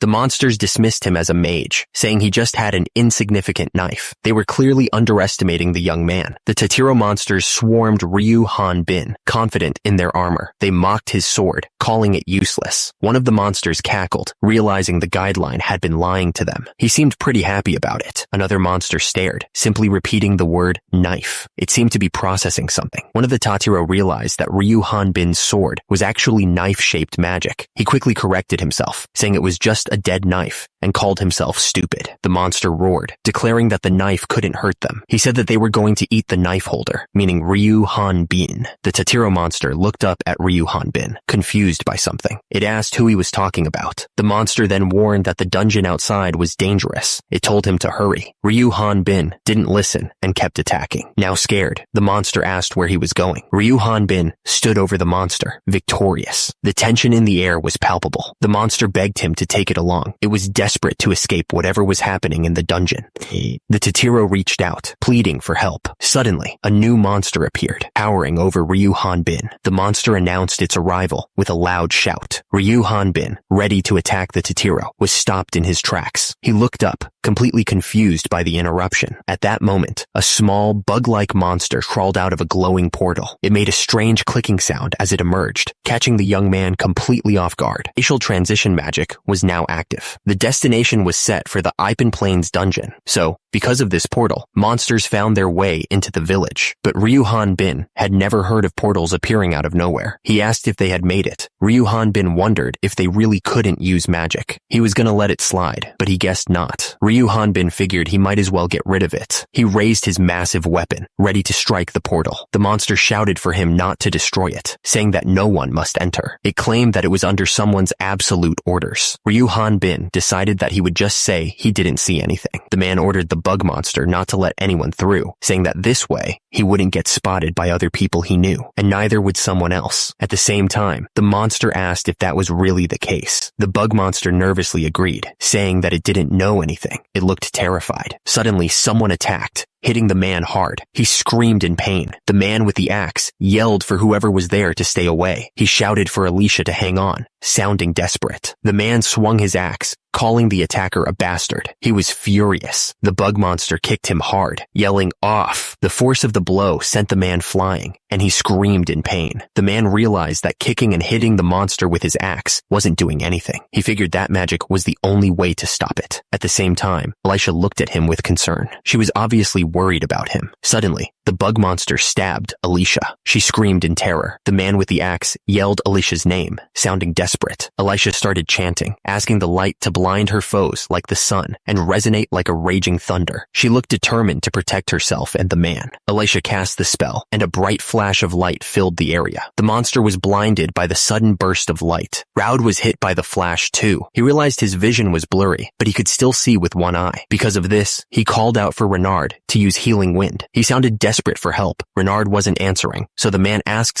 anyone, to please help him. Raud kept calling for Renard, begging someone to answer him. He was clearly terrified. Meanwhile, someone was lying on the ground, covered in blood. Alicia was injured and on the ground. She shouted for the magician to kill the monster, not caring who it was. She was desperate for someone to protect her. Raud was facing the giant bug monster. He looked absolutely terrified, not knowing what to do. Someone begged for help, hoping someone would save them from the monster. The man looked up, his face showing pure shock. He was clearly not expecting what he was seeing. The monsters didn't hesitate. They fired beams of energy at the person, trying to take them down. It was a brutal assault. The man was thinking how it was impossible to one-shot a Tatiro's hard neck. He figured it had to be a chained attack. Tatiros usually push their arms out to protect their heads, and the gaps between the shells are way too small. He realized that the attacker had exposed the monster's head and lowered its guard. The attacker landed a critical hit, attacking between the legs first. The man exclaimed that it was a technique only dual-wielding magic swordsmen could pull off. He asked if they were from the Onfrost Hunter Guild, and if they were Raud, the magic swordsman. Raud seemed happy that he was recognized. He exclaimed that he had started exploring the dungeon by himself a couple of months ago, which was amazing. But he corrected himself, saying it wasn't that, and that he had been lost in the dungeon for 70 days. Raud explained that after that incident, he remembered drinking away in the guild. When he woke up, he was already inside this dungeon. It was a terrible situation. Raud continued, saying he didn't remember coming in and couldn't find a single soul to help him out. He then asked why the man had come here by himself. At the same time, Ryu Hanbin looked surprised. Raud then exclaimed that he could leave now. Raud mentioned that he heard Ryu Hanbin was looking for a healing artifact. He asked what that was and if Alicia was okay. Meanwhile, Ryu Hanbin was pouring a potion. He said that he somehow stopped the bleeding, so she was fine, and that they had some poti. But then he realized it was a high potion and that it was so hard to get. Alicia spoke up, wondering if Ryu Hanbin was doing this just because she was a woman, but then said that wasn't it. She then asked why he would use such an expensive potion. She looked at him suspiciously. Alicia argued that the potion wouldn't help her injuries, and that it would be harder to leave if someone was injured. She would rather have it used than wasted, and promised to pay him back once they got out. Ryu Hanbin replied that it was good because exploring dungeons with that kind of injury was impossible. Ryu Hanbin asked Raud if he was leaving after coming all the way there just to help some stranger out. He looked surprised by the hunter's decision. Raud insisted that he was a proud hunter and told him not to look down on him. He then said not to mind it and that it was nothing and to only think about leaving. He then said that he had a stomach ache and irritable colitis, and he couldn't last long either. Meanwhile, Alicia looked at Raud. Ryu Hanbin thought about how Raud had an injury that he couldn't heal using the high potion to help some strangers like them. At the same time, the dungeon started to rumble. Ryu Hanbin exclaimed, wondering if it was an earthquake. He looked around nervously. The group heard the rumbling, and Raud said that dungeons aren't like the real world, so it couldn't be an earthquake. He figured it had to be a monster. Raud then told them to quickly run through the tunnel, saying he'd rather die than make a fool of himself in front of a woman. Raud yelled at them, asking if they were deaf. He insisted that they couldn't take on all those monsters by themselves. The hunter told them to go because it was coming out. Meanwhile, the group ran through the tunnel. Alicia yelled, asking what Raud was doing. She said that they were only going to be in his way, and they couldn't let his sacrifice be for nothing. At the same time, the group continued to run through the tunnel. Raud yelled, asking why they were leaving. He cursed, saying he should have leveled up a bit while he was in the dungeon. Below, the tunnel was dark and ominous. Raud steeled himself, muttering that he could handle a couple of Tatiros. He looked determined, but also a little nervous. Raud fought against the large monster, yelling. He was determined to hold it off, but it looked like there were more monsters coming, and immediately after, Raud was surrounded by a group of smaller monsters. He looked like he was in serious trouble. Raud ran away from the monsters, yelling at the others to run because it was dangerous. He seemed pretty freaked out by whatever was happening. Meanwhile, Alicia looked shocked and asked what the hell had happened in there. She couldn't believe what she was seeing. The scene showed showed the other side of the dungeon. It was filled with dead monsters and a strange, glowing pool. It looked like a total disaster zone. Ryu Hanbin was surrounded by monsters and yelled as he swung his weapon. He was cutting through them with ease, but there were so many. It was a chaotic scene. Ryu Hanbin was trapped in a web, looking annoyed. He had hoped for a good experience in the dungeons, but it was not turning out that way. He was clearly not happy about it. Ryu Hanbin swung his weapon, complaining about how hard it was to fight in such a small space. He remembered having to hold back his strength when he was with Buckman. The young warrior unleashed his attack. Meanwhile, the monsters below were scared and told each other to run away, but they were also brave. The monster yelled that the others wouldn't pass. It looked determined to stop them no matter what. Ryu Hanbin attacked, yelling that he would stop them. He wanted to get some experience points. The fighter was not going to let them get away. Ryu Hanbin couldn't find any more Tatiros. He wondered where they had all gone. The young man stepped forward. Ryu Hanbin was surprised by what he saw. He wondered if it was an artifact. It was a fireball bracelet power core.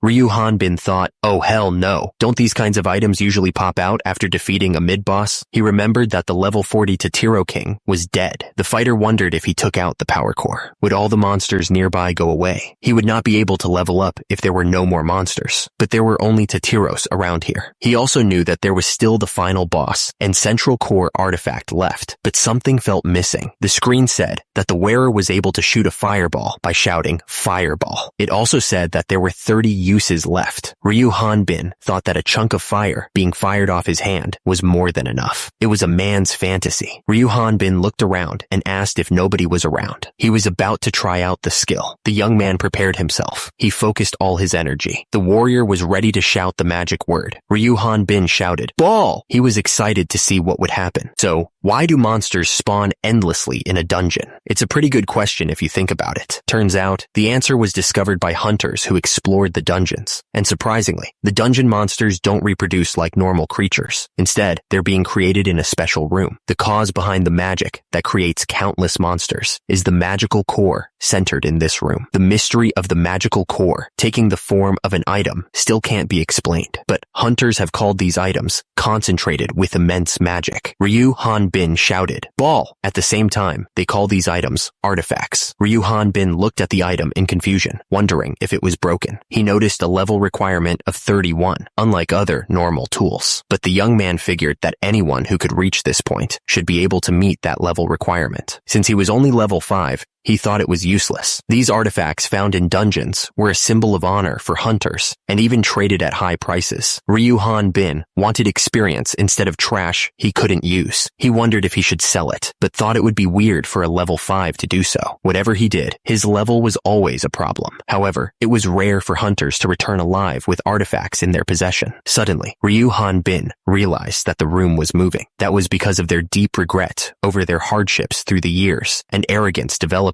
after discovering an artifact. He looked around, trying to understand what was happening. Ryu Hanbin walked deeper into the dungeon, ready to make them believe the hell they were seeing was another opportunity. He was ready to get out of here. He smirked, thinking that this had to be the boss room. He was finally going to be able to leave this place. Ryu Hanbin announced that he was finally out of there. The young man needed to get back before Mr. Buckman woke up, so he hoped the boss would show up quickly. He wondered if all the monsters left together on a trip. They even left the most important dungeon core there, so Ryu Hanbin yelled at them, saying he was going to take it. The warrior declared that once he took that core, the entire dungeon was going to disappear. He yelled that they were all going to be homeless because there was a burglar there. Ryu Hanbin was suddenly attacked by the dungeon's tentacles. He looked surprised by the sudden attack. Ryu Hanbin was now tied up, but he noticed something finally showing up. He looked up, waiting to see what it was. It was the dungeon boss, the tentacle beholder, at level 45. Ryu Hanbin thought about how much experience he would get from it. Ryu Hanbin realized this wasn't the time to mess around. He noticed that both his arms and legs were restrained. The young man knew that if he made a mistake and got attacked, it was over for him. He was finally. The guy with white hair hair suddenly yelled out. Ryu Hanbin was standing behind him, looking confused by the sudden outburst. The guy with white hair seemed to be looking at Ryu Hanbin's stats. He asked if Ryu Hanbin was really only level 5. Meanwhile, our hero looked shocked by the question. Ryu Hanbin realized he might have been exposed. He thought that he needed to come up with some kind of excuse fast. Ryu Hanbin was trying to think of something to say. Meanwhile, the guy with white hair was just standing there, waiting for an answer. The guy with white hair started laughing like a maniac. He said that Ryu Hanbin was creeping him out, which was pretty funny. The guy with white hair grinned. He said that he knew there was a monster right there, one with low combat strength, but able to shapeshift into the enemy's fear and trauma. Ryu Hanbin looked confused as the guy spoke. He said that it was a despicable form, but it wouldn't work on him, because there was no way a level 5 would be in this dungeon. The white-haired man smiled creepily. He was glad that Ryu Hanbin was able to see through his form, which meant he was safe. But then, a voice shouted that he was going to become manure for the dungeon. The text described that the floating monster with no blind spots could thoroughly attack and defend its territory by combining its extremely fast tentacles and excessive strength. The description continued, saying that it aimed for the hunter's blind spots. Ryu Hanbin was on guard, trying to figure out how to deal with this thing. The swordsman attacked with a grunt. He put all of his strength into the blow. The monster launched an impenetrable blow. The attack was fast and strong. The monster fell to the ground with a loud crash. It was clearly in pain. The monster was falling, but Ryu Hanbin had to dodge another attack. He thought to himself how close that was, adding that if he hadn't dodged, his pants would have been torn apart. Ryu Hanbin wondered if the boss monster wasn't too weak. The guy with the sword looked at him, confused. The swordsman yelled that Ryu Hanbin was a total jerk as he swung his sword. He was clearly angry, and immediately, Ryu Hanbin was hit by the attack and exclaimed in pain. The monster was falling after taking a hit. It looked like it was in a lot of pain. Meanwhile, the young man continued to fight, dodging the attacks from the other enemies. The swordsman cursed at Ryu Hanbin, saying that he had lost everything because of him. He was furious and blamed the young man for his misfortune. Ryu Hanbin wondered if he was being seen as a fake and if the swordsman had lost his mind. The monster made a weird noise. It seemed confused by what was happening. The monster continued to fall, crashing through the dungeon. It lamented the loss of his honor within the guild, as well as his party. Raud looked absolutely shocked, realizing that even his egg was gone. He was clearly struggling to understand what was happening. The monster screamed, accusing someone of turning him into a demon. He then mentioned Artis. At the same time, Rude screamed that the monster was lying about having a relationship with Artis. The monster kept screaming for someone to die, over and over again. He looked completely deranged. The enemy was determined to kill the human. The monster and Rude were still fighting each other. Meanwhile, Ryu Hanbin was thinking about what he should do if Raud was being controlled by the enemy. The monster yelled at the human, asking how he dared to play with him like a ball. He was furious and ready to attack. The monster pointed out that he hadn't attacked the human yet. He guessed that the human was either a comrade or a party member. At the bottom, the worms were still slithering around. The monster continued, saying that for someone who cherished their comrade, losing their life by that comrade's hand would be the most horrible thing ever. He looked like he was enjoying this way too much. Suddenly, Ryu Hanbin appeared with his sword raised. He offered the monster his experience. Below, Rude looked absolutely terrified, not knowing what was going on. The monster changed his mind. He seemed to have thought of something even more evil. The monster declared that he was going to turn the human into manure for the dungeon. But then, he decided to remodel him as the dungeon's mid-boss. He would make him slaughter all the humans who dared to set foot in that place and then devour them alive. The monster was still scheming, thinking that his first meal would be someone special. He looked forward to the delicious experience. Suddenly, the monster lunged, screaming that Ryu Hanbin would be his first meal, but our hero was ready for the attack. The tentacle beholder was trying to get into Ryu Hanbin's head, saying that no matter how strong he was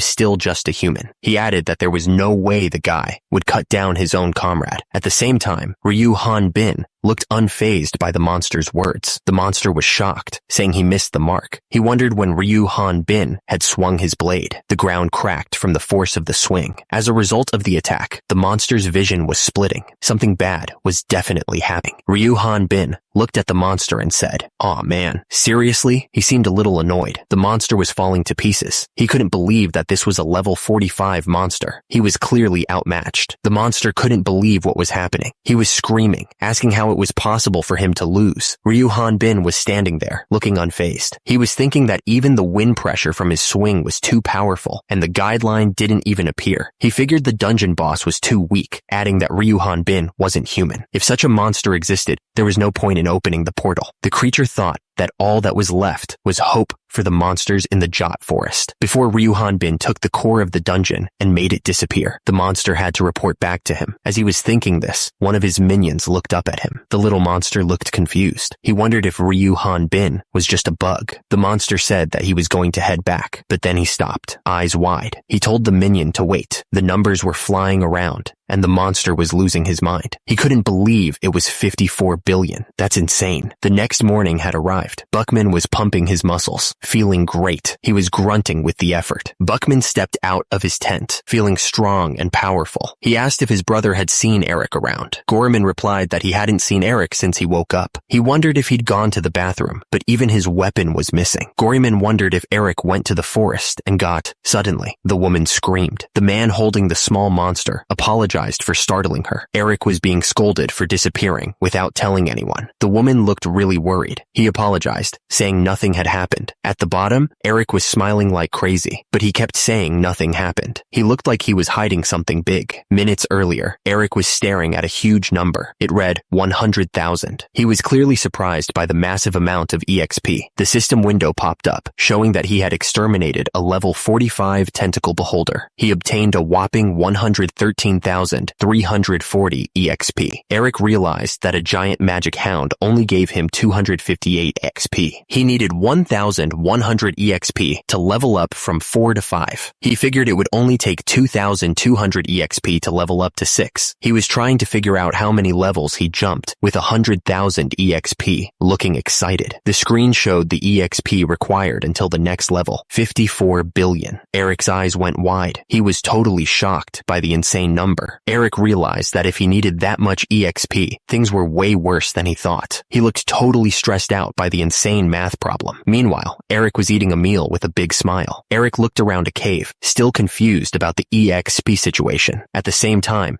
Eric was hanging out with a little monster, looking like they were friends. Two people were talking about Eric, wondering if something had happened to him, but the woman said that he claimed nothing was wrong. Meanwhile, Eric was eating a big piece of meat, looking like he didn't have a care in the world. Eric stared at the tent, realizing he was done for. He looked absolutely hopeless. The sky was a mix of orange, blue, and purple, as if signaling the end of the day. A week had passed, but Buckman's group couldn't find any monsters outside of Sayat Forest. As a result, they returned to Onfros earlier than expected. At the gates, the guards stopped their wagon. The guards told them that the carriage was for the Onfros Hunters Guild and demanded to see their permit. One of the men asked what permit they were talking about. At the same time, the man argued that he had worked there long before the guard's dad was even born, but the guard said that those were the rules. An old man asked if something had happened, explaining that they had been gone for 3 months. Then, he recognized the man in armor. He shouted that it was Captain Buckman. The man in the armor said that he was Gorman and greeted the captain. Gorman then asked what was going on. The captain was told that the Hunters Guild had recalled all adventurers outside of town 5 days ago. He looked absolutely shocked by the news. The town looked quiet and empty. The text in the air announced that the Ipen Plain dungeon had closed. Back in the wagon, the atmosphere was tense. One of the men wondered if they should be celebrating the dungeon closing. Below them, the town looked quiet and unsettling. One of the guys explained that he was able to use the portal because he didn't take the core of the dungeon. He figured that someone else must have taken the core and closed the dungeon, which was why the streets were like this. The man then asked who they thought had closed the dungeon. He seemed really confused. One of the people in the wagon said that for a hunter, closing a dungeon was an incredible accomplishment, but only an earthling would hide this fact. He looked really worried, adding that wasn't the only problem. The same man continued, talking about the Inquisitor, who was sent by the church to find and execute earthlings. The Inquisitor would drag people away and torture them to confess, because they couldn't tell them apart from the earthlings. The man added that the Inquisitor targeted any suspicious individual who was above level 20. He was clearly scared. One of the men said that the standard was absurd. He added that Mr. Buckman and Madame Amber were both above level 20. He stated that this was also why most hunters had left the town, because earthlings would never be welcomed. He looked really serious. The man with the beard announced that nothing was certain yet. He told everyone to finish what they had to do. He said that they should reap their rewards because they had been camping camping outside for weeks. He then told them to head to the guild and turn in the demon stones. The guy with the beard said that they should sell the monster materials in Eric's bag. He then told everyone to celebrate how Eric completed his first request. Meanwhile, someone was lying down, looking thoughtful. One of the men asked Amber if she could go with Eric to the Bolton shop, but another person said that she knew where the store was and could go by herself. She told the man to go on to the guild. Another person pointed out that Eric didn't even know the market prices and then asked Buckman a question. The man said that Eric would find out, even if they didn't tell him. He was talking about how valuable what he was carrying right now was. He smirked, knowing Eric would be surprised. The sign read, Bolton shop. Someone inside was clearly surprised by something. The shopkeeper refused to buy whatever it was. He explained that even though Buckman was a loyal customer, he couldn't risk getting involved. He added that the town's prosperity was all thanks to the dungeon. The shopkeeper continued, saying that without the dungeon, no one would stay in a place with an earthling and an inquisitor. He wondered who he would sell his goods to then. The young man looked like he was about to beg him to reconsider. The shopkeeper shouted at the young man, telling him, half? No, half of half. He asked if the guy was deaf. He explained that regardless of money, if an inquisitor, suddenly, a cloaked figure interrupted them, telling them to continue. He said he would wait in line since he arrived late. The newcomer's masked face was unreadable. The shopkeeper was terrified. He shouted that the cloaked figure was from the Church of Darkness, the Inquisitor. He thanked the owner for the introduction, clearly panicking. Ryu Han Bin looked at the Inquisitor suspiciously, wondering what level he was. The cloaked man thanked the shopkeeper for his products, speaking politely. Ryu Han Bin stared at the Inquisitor. His eyes narrowed. He looked like he was trying to figure out what was going on. The Inquisitor spoke, asking what was wrong. The system window showed that his level and species were unmeasurable. He wondered why they couldn't see his level. Eric told him he didn't know what he was talking about. He closed the distance between them in a heartbeat. Eric admitted he heard that a lot, adding that he never lost when it came to heights. But the Inquisitor was really tall. He wondered why the Inquisitor was so shocked to see him, and why he didn't just step back if he was so scared. Eric insisted he had no religion, then asked what fairy tale the Inquisitor liked. The Inquisitor found it weird that Eric was an orphan from a remote village with no religion, yet he was a hunter walking down the street. Eric said he had only recently become a hunter, and that the Inquisitor had the wrong person if he thought he was an earthling. The Inquisitor held up a small device, clearly about to test Eric. The Inquisitor saw that Eric was only level 5, which was impossible given his strength. Eric figured that since he got inspected, he could sell these items, right? The Inquisitor simply responded that he understood. Eric was selling his loot to the merchant. He was amazing, especially doing it right in front of the Inquisitor. He figured it was normal, though. The merchant was having a hard time pricing the items because he didn't have anywhere to sell them now. He was clearly confused. Eric was getting nervous. He thought it would be okay since his level was low. He felt like his heart was about to explode. Eric thought the merchant seemed pretty strong, even though he couldn't see his level. Maybe it was due to the mask. He asked the merchant if that was also an item he sold. Eric was starting to freak out because of the merchant's reaction. No,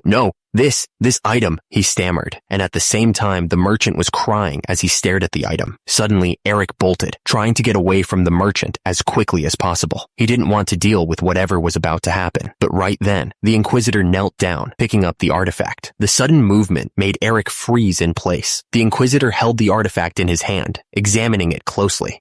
What's the explanation for this? He muttered to himself. The Inquisitor looked up at Eric, his voice laced with suspicion. Where did a level 5 obtain an artifact? He demanded. Eric was sweating bullets, trying to figure out how to get out of this situation. He was thinking, I thought it would work out fine. I don't know anything. Should I deny that I don't know? Artist Bannister told him that a level 5 wouldn't go into a dungeon. He added that it was a valuable item, so he should guard it well. Artist thanked him and then said that since Eric was a beginner hunter, he would tell him a story as a lesson. Artist Bannister leaned in closer, ready to begin his story. It was a story that would also serve as a lesson, he said. Artist began his story. It happened 15 years ago in a small eastern village where a married couple lived. The husband was a veteran hunter. He wasn't the leader of his party, but he had the power to attract people. It was just an average day, and his party was in charge of a quest. The veteran hunter was suddenly terrified by a seemingly harmless monster. The rest of his party couldn't figure out why the strongest and most heroic member was acting so strange. When his party members pushed him for an explanation, the veteran hunter shouted that the monster's level was over 800. Since his comrades didn't believe him, he revealed the whole truth about himself. He confessed that he was an earth earthling and that he could see everyone's levels. But at that moment, the monster discovered them. The veteran hunter was left alone to fight the monster, buying time for his comrades to run away. He knew he was done for. Artist looked down, lost in thought. He then asked a simple question. Who died in this story exactly as expected? Artist continued the story, saying that it was always the earthling who revealed his own identity. No, it was never anyone else's fault. Artist explained that the earthling's party leader was spared. Everyone else was killed. The party leader was exempt since he reported the truth to the Inquisitor, and the other party members died while being investigated for suspicion of taking sides with the earthling. As a result, their remains were left as a warning. The earthling, who miraculously survived, returned to his home. However, the villagers, who heard the rumors and were influenced, burned the house down. There was no person left who welcomed him. He massacred all the villagers and ran away, completely consumed by rage. Artist Bannister stared down at Eric, reminding him that anyone involved with an earthling ends up miserable. But he wondered what sin a level 5 like Eric could have committed. Artist continued, asking what reason Eric had to tell him this story. He added that getting rid of an earthling's artifact by using a naive beginner hunter was a common thing. He offered to give Eric as much protection as he could with his own power. The air thickened with tension as Artist demanded to know which party Eric belonged to. His eyes narrowed, waiting for an answer. Before Eric could answer, a sudden strike came from the right, hitting him hard. He was caught completely off guard. The force of the blow sent Eric flying backwards. Who was attacking him and why?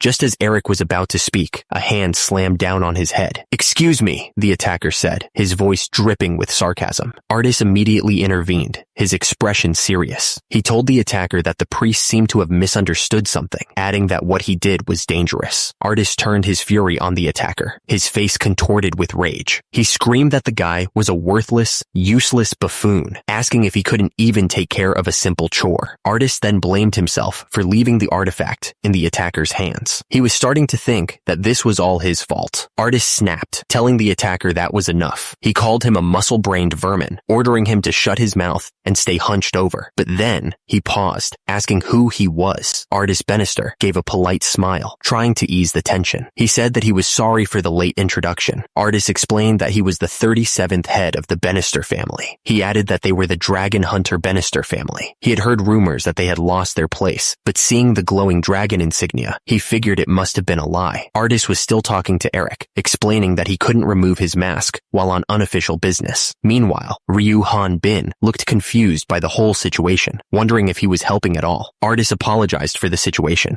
explaining that he had told the guy to bring an artifact to help with research, but things didn't go as planned. He said that he understood the story the other man was setting, and he needed to match it. He then apologized to his master. Artist said that he was still busy with the research. He told them to may the darkness protect them. He then thanked them and told Eric to never attempt to act anywhere else. Eric stared at Artist, pointing out how he hadn't asked any questions about what he saw in the forest. He wondered what would happen if he was a dangerous man, and if the fact that he had an artifact wasn't suspicious. He repeated his question, asking what if he was a dangerous man. Meanwhile, Artist watched him carefully, waiting for his next move. Artist said he just thought Eric was a suspicious person. He asked what part of him was suspicious. At the same time, Eric was wondering about the artifact and what its ability was. Eric described the artifact's abilities, saying it could create fireballs and electric attacks. Below, Artist stared at Eric with a serious expression. Suddenly, Eric apologized. Eric attacked, telling Artist to come quietly. Eric was thinking back to the first day he joined the Buckman party. He remembered fighting a tree ogre. The monster was only level 13. He thought, no. The next monster was a little panic, and it was level 15. He thought, no. He finally escaped from the rock mountain, but he was starting to get annoyed. He wondered if there were only monsters like these mud slimes around, since he was level 21 now. He was complaining that these monsters were trash and didn't give him much experience. He remembered that the magic hound was better than this garbage, since he could at least gain 1 experience point then.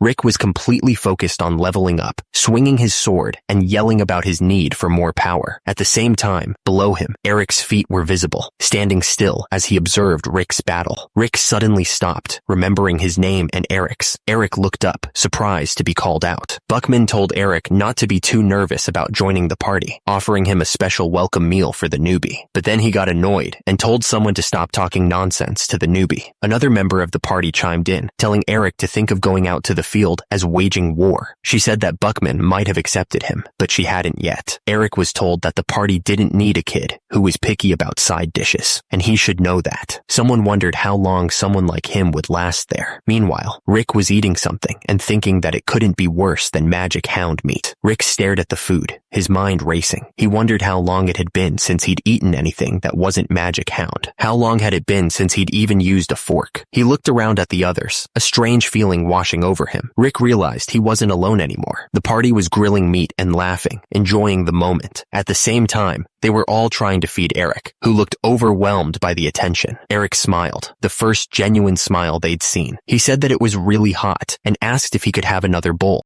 Eric told them that they didn't have to force him to eat it. He said that if he ate all of it, even if they cooked it to play a joke on him, he could still feel that he had escaped the rock mountain. The cloaked figure, holding the other person, spoke calmly Finn as they were fighting. He told the other to please follow him quietly. The cloaked figure paused, sensing the air around them. He realized this wind wasn't magic, or at least he couldn't feel any mana. He thought it was the wind of healing, and that the other guy was a pretty high-level spirit magician. The cloaked figure frowned, realizing the situation was getting complicated. He thought to himself that a high-level spirit magician wouldn't be an easy fight. The cloaked figure looked serious. He realized that if he fought for real, his true identity would be exposed. He then told the other guy not to worry so much. The cloaked figure explained that if he stayed inside, he'd be safe, even if he lost his arms and legs. But he wanted the other guy to walk and follow him on his own 2 feet. The cloaked figure realized that he was running out of options. He asked Ryuhan Bin if he was looking for a dungeon closer. It seemed like the cloaked figure had something in mind. The cloaked figure asked if he could find a dungeon closer. Would Ryuhan Bin promised not to hurt anyone else? He quickly added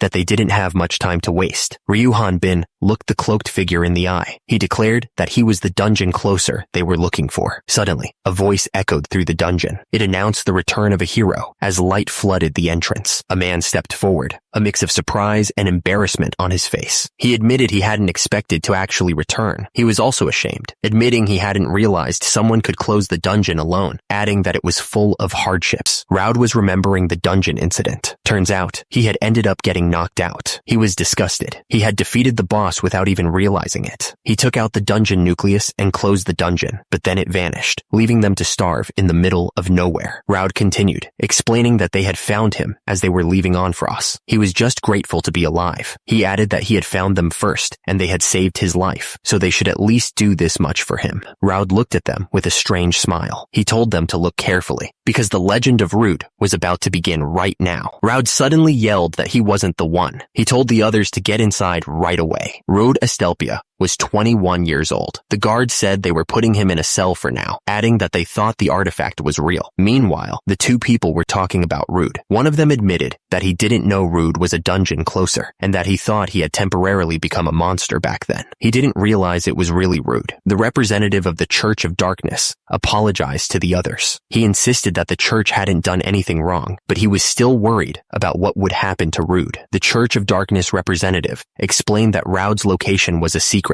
He added that Raud would be investigated and imprisoned soon, but if his story checked out, he'd be released. Eric seemed relieved, just hoping they'd lock him up. Eric was thankful that things had worked out thanks to Rude. Then, he noticed something odd, a car powered by demon stones. He commented that it was pretty rare to see one in the countryside. Eric realized that he had stopped them from selling their stuff. He turned to Eric and asked him to come over for a second. Turns out, Eric didn't have any cash on him, so he asked if he could give Eric a promissory note instead. He figured it would be too complicated for the countryside boy, so he'd have the real recipient sign it. But he hesitated, remembering his mom warning him not to sign anything carelessly. The church member insisted that he wasn't trying to get Eric to join any church, adding that the Church of Light might do that though. He admitted that it was too much money for him to refuse, and then asked Eric to sign the note right there. Eric took the pen and signed the promissory note. He hoped he wouldn't regret this later. With the deal done, the church member placed his hand on Eric's shoulder. As a result, he gave him a blessing, hoping that darkness would protect him. Thank goodness, it ended without anyone getting hurt. But then, Artis called out to Eric from behind. Artis looked at Eric with a serious expression. The voice echoed through the mostly empty hall. He was asking if there was anything he could do, now that he was here. The place was the Onfrost Hunter Guild. Eric looked down, his face showing regret. He told the person that he was sorry. The man told Eric that he shouldn't feel sorry for the guildmaster running away. He added that he didn't know that Buckman's party had disbanded so quickly, with everyone leaving in a hurry like crazy. Meanwhile, the same man asked Amber if she had been able to sell some demon stones. The woman at the table, Amber, told him that she had sold all of the demon stones. She revealed that all of those demon stones only earned 5 silver coins. She said that this was all the money the guild had. The two people at the table looked at each other, shocked by the news. They asked what she meant by that, clearly not understanding the situation. The woman looked absolutely furious. She was thinking that the guildmaster should be ground to dust and drunk. He ran away with all the money, and he didn't even call them because he knew they would notice if they came. The man offered beer, saying it was free, but the woman yelled back, asking how she could drink beer now. She reminded him that they had no money. If the guild went bankrupt, where would they get their commission, and from whom could they receive their money? The man asked Amber if she remembered years ago. He was talking about when he was going to protect a remote village where there were no dungeons or guilds, and insisted he was a lone hunter. He reminded her that he saved her hundreds of times back then. The man told Amber that it didn't matter if there was a guild or not. He had been with her since that day, and his heart hadn't changed at all. He then quickly added that she was like that, and that was why he was still single. He then corrected himself, saying that was not it, and repeated her name. Just then, Buckman arrived, saying that if he wasn't too late, he was with them. He also brought a lot of snacks. Buckman was happy to offer Eric some food, saying they could congratulate him with a fun party. Buckman continued, suggesting they should say more things after the celebratory party for Eric. He also mentioned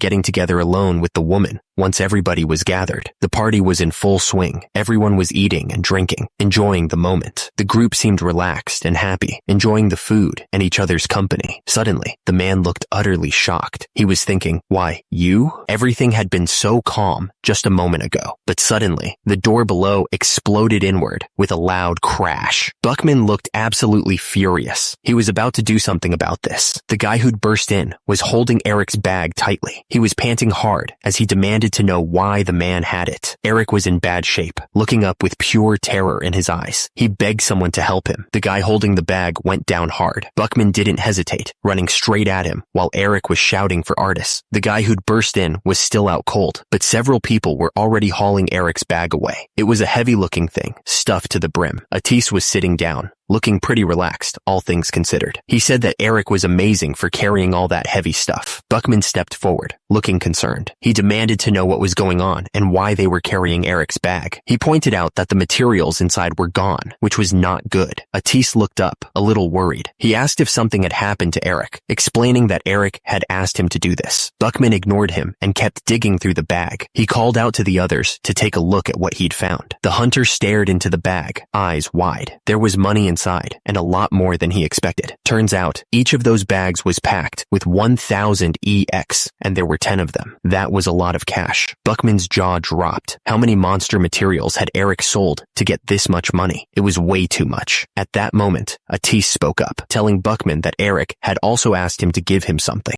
Buckman took the item, his eyes fixed on it. He just nodded, confirming that he recognized it. Buckman looked at Artis, needing to understand. He asked if Eric had mentioned why he was quitting. Artis looked down. He said he didn't hear the reason either. Just that, far from the others, a figure walked through the town at night. He seemed to be leaving, disappearing into the darkness. He looked absolutely terrified, like something was chasing him. The fear was written all over his face. Back at the Hunters Guild, someone held out a piece of paper. He asked if they could recognize what it was. The man stared wide-eyed at the paper in his hands. He looked completely stunned by whatever he was reading. The paper was a strange golden coin. It had a map etched into its surface, and the words Great Earth written around the edge. The words Great Earth seemed to be the most important part. They were engraved deep into the coin. The man's eyes widened as he stared at the coin. He was thinking that Great Earth was destroyed by the 4 heroes 20 years ago and disappeared since then. The man in the cloak said it wasn't something he knew. He seemed to be thinking hard about it, though. The masked man continued, saying that since he was only level 5, it wasn't something he should even know about. He seemed to be looking down on the other guy. The masked man started writing something down. He said that because the other person was only level 5, he couldn't possibly be from another world, clearly doubting him. The masked man's expression turned dark. He muttered, but just in case, as if he was bracing for something bad. The masked man showed a series of disturbing images. He warned him not to forget the ancient story he had told him, as if it was a threat. Suddenly, a fist slammed into the ground with incredible force. The earth cracked and splintered under the blow. Ryu Han Bin stood over the broken cart. His fist clenched so tight, his knuckles were white. He muttered that he wasn't. Ryu Han Bin's eyes narrowed. His face hardened with a resolve that didn't quite reach his soul. He admitted that he wasn't doing this because he wanted to.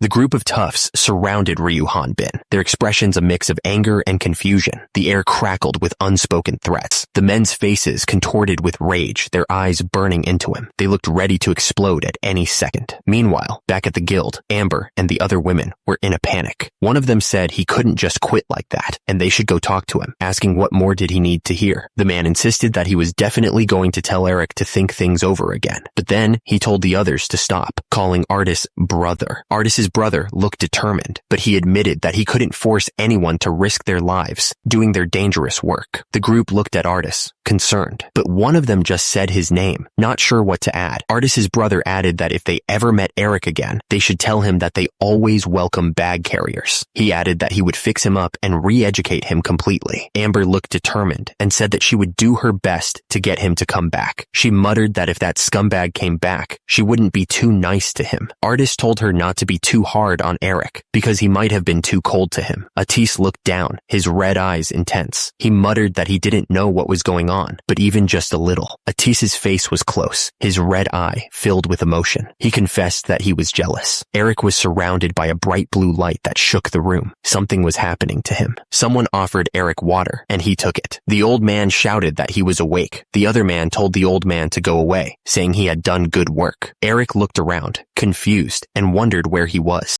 The muscle-bound guy pointed a thick finger, accusing the newcomer. He said he hadn't seen him around before, but since he had a sword, he must be a hunter. The accuser added that he had heard the hunter hurt their kids' arms and legs. More people joined in, their faces twisted with anger. They shouted that the hunter had destroyed their stuff too. They demanded to know how he dared sleep in their territory after doing that, calling him a bastard. The hunter apologized for their stuff, but explained that they had twisted their own arms and legs while attacking him. He added that he had no place to sleep and had just entered an abandoned house. The muscle-bound guy didn't buy it. His eyes narrowed. He questioned how a human body could be as strong as a brick. He accused the hunter of using some kind of magic, calling him a bastard again. The hunter denied using magic at all. He challenged them to try hitting him if they didn't believe him. He taunted them, asking if they were just a coward who couldn't do what the guy behind them said. The muscle-bound guy shouted that it wasn't right and that he hadn't said any of that. Ryu Han Bin looked up at the mob, saying it was a lie. Ryu Han Bin didn't even hesitate. He threw a punch with so much force that the air around his fist seemed to crackle. The muscle-bound guy was clutching his hand, looking completely shocked. Ryu Han Bin saw the system flash a screen in front of him, showing that the guy was only level 11, a total weakling. Ryu Han Bin stared into the distance, his mind racing. He wondered what he should do now. The crowd was whispering, trying to figure out if he was a spirit magician or a magical swordsman. Ryu Han Bin realized it would be easy to destroy the place and run away, but he wasn't sure if he should. Ryu Han Bin realized that drawing more attention to himself wouldn't be good. He tried to explain that he'd only caused a commotion because he thought there was a monster attack. An old man dismissed the threat, saying it was just a runaway dog. The younger man with him still looked worried, saying that this place was dangerous, but the old man brushed it off. Ryu Han Bin glared at the old man, asking why he was calling him a dog. He added that he hated dogs. Ryu Han Bin's eyes narrowed as he said that the dogs probably hated him too. He asked if the old man wanted to know why. The old man smirked, saying that Ryu Han Bin was trying to look fierce. He wondered if he was from Rock Mountain. The old man argued that they couldn't just let Ryu Han Bin go. He demanded to know why they were letting him go when they had no idea what he was capable of. Ryu Han Bin stepped forward and asked what they'd do if they didn't let him go. He added that if he'd wanted to, he could have turned everyone into mincemeat. Ryu Han Bin looked surprised, almost caught off guard. He asked how the old man knew about Rock Mountain. The old man chuckled, a sly grin spreading across his face. He suggested that if Ryu Han Bin was so curious, he should come work with him.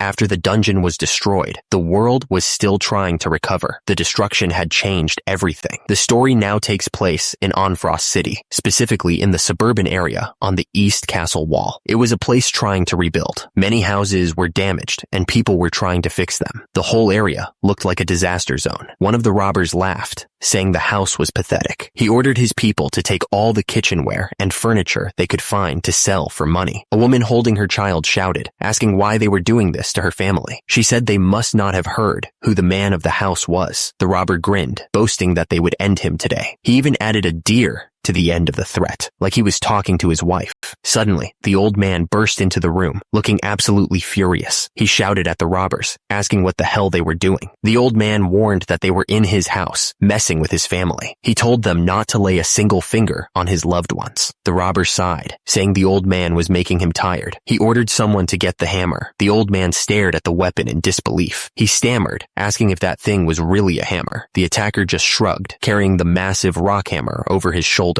He said it was just a rock on an iron spike, like it was nothing special. The old man yelled that even if the guild closed down, he was still a hunter. He insisted that he could fight against them. The attacker didn't even flinch. He just calmly stopped the old man's sword with his bare hand, the metal screeching against his skin. The attacker stared down, his eyes cold and lifeless. He told the old man to step aside, like he was a bug to be brushed away. The old man stared in disbelief. He stammered, realizing that his sword wasn't even cutting through the attacker's skin. The attacker's muscles were so huge, they looked like they were about to burst through his shirt. He looked like he was made of stone. Then, the whole house exploded from the force of his attack. The attacker was standing in front of the rubble, and someone shouted that he wasn't human, that he was a monster. Meanwhile, a family watched with worried eyes. They didn't know what was going to happen next. Turns out, the Onfrost Architecture Association was strongly supporting this whole project. They were the ones trying to fix the city. The man explained that they fixed the city's castle wall and tore down old, broken houses. They were trying to make things better for everyone. The man explained that they were also providing durable housing. He added that their houses were made of the same stuff as the noblemen's, mixed stone, and they finished it with golem magic to make it even stronger. He continued, saying that they put a special slime resin coating on the houses to stop monsters and enemies from climbing up. He added that if they agreed that soldiers could use the house in case of emergency when citizens needed to get out, then the bald man then said that they could live there without paying rent, and as they stayed, they'd even get support money for helping to keep the castle wall up. He admitted that they had explained all this before, but he had been drunk then, and he apologized. The man sighed, saying that he'd had a hard time with hunter work lately. He said they'd helped him so much, he couldn't thank them enough, especially the guy standing behind them. He admitted that he had shoved his sword at Ryu Hanbin, and now he didn't know how to apologize. The bald man asked if he had no more work there, right? He pointed out that the other man was apologizing, and told him not to be like that, asking him to please have a meal with them. Ryu Hanbin looked serious. He announced that he was going to make a report about the situation. Baldy looked at Ryu Hanbin with anger. He said that Ryu Hanbin was talking to them nicely and demanded to know if Ryu Hanbin was being horrible. Ryu Hanbin stared at the group. His eyes narrowed. He muttered that they were weird and asked what was so weird about it. Baldy laughed, calling Ryu Hanbin weird. He wondered if there was anyone worse. He added that Ryu Hanbin didn't have to force himself to be there, but he could accept the apology from the other man. The tension in the room was thick enough to quiet with a knife. A small child reached out and grabbed Ryu Hanbin's leg, completely unaware of the conflict around them. The kid looked up at Ryu Hanbin with wide eyes. He pointed out that Ryu Hanbin was weird and not from this world, which made Ryu Hanbin freeze. Ryu Hanbin looked down at the children, his expression softening. He started to say something, but only got out the word, "Look." Ryu Hanbin knelt down, his face etched with regret. He apologized, his voice barely a whisper. Ryu Hanbin stared at the floor, his mind racing. The weight of his strength, the years of fighting, and the revelation that he was an outsider crashed down on him. Baldy was completely taken aback by Ryu Hanbin's sudden apology. He stammered, repeating the words back in disbelief. He thought that Ryu Hanbin must be furious, but he couldn't understand why Ryu Hanbin apologized. Turns out, after joining the association half a year ago, Ryu Hanbin gets 600 EX for each job. Someone pointed out that's higher than the middle-class hunter. With his help, work that would have taken a month is finished in a day. So, Ryu Hanbin is already famous among architecture businesses in other cities. But the thing is, nobody could talk to Ryu Hanbin. He seemed like he was in his own world.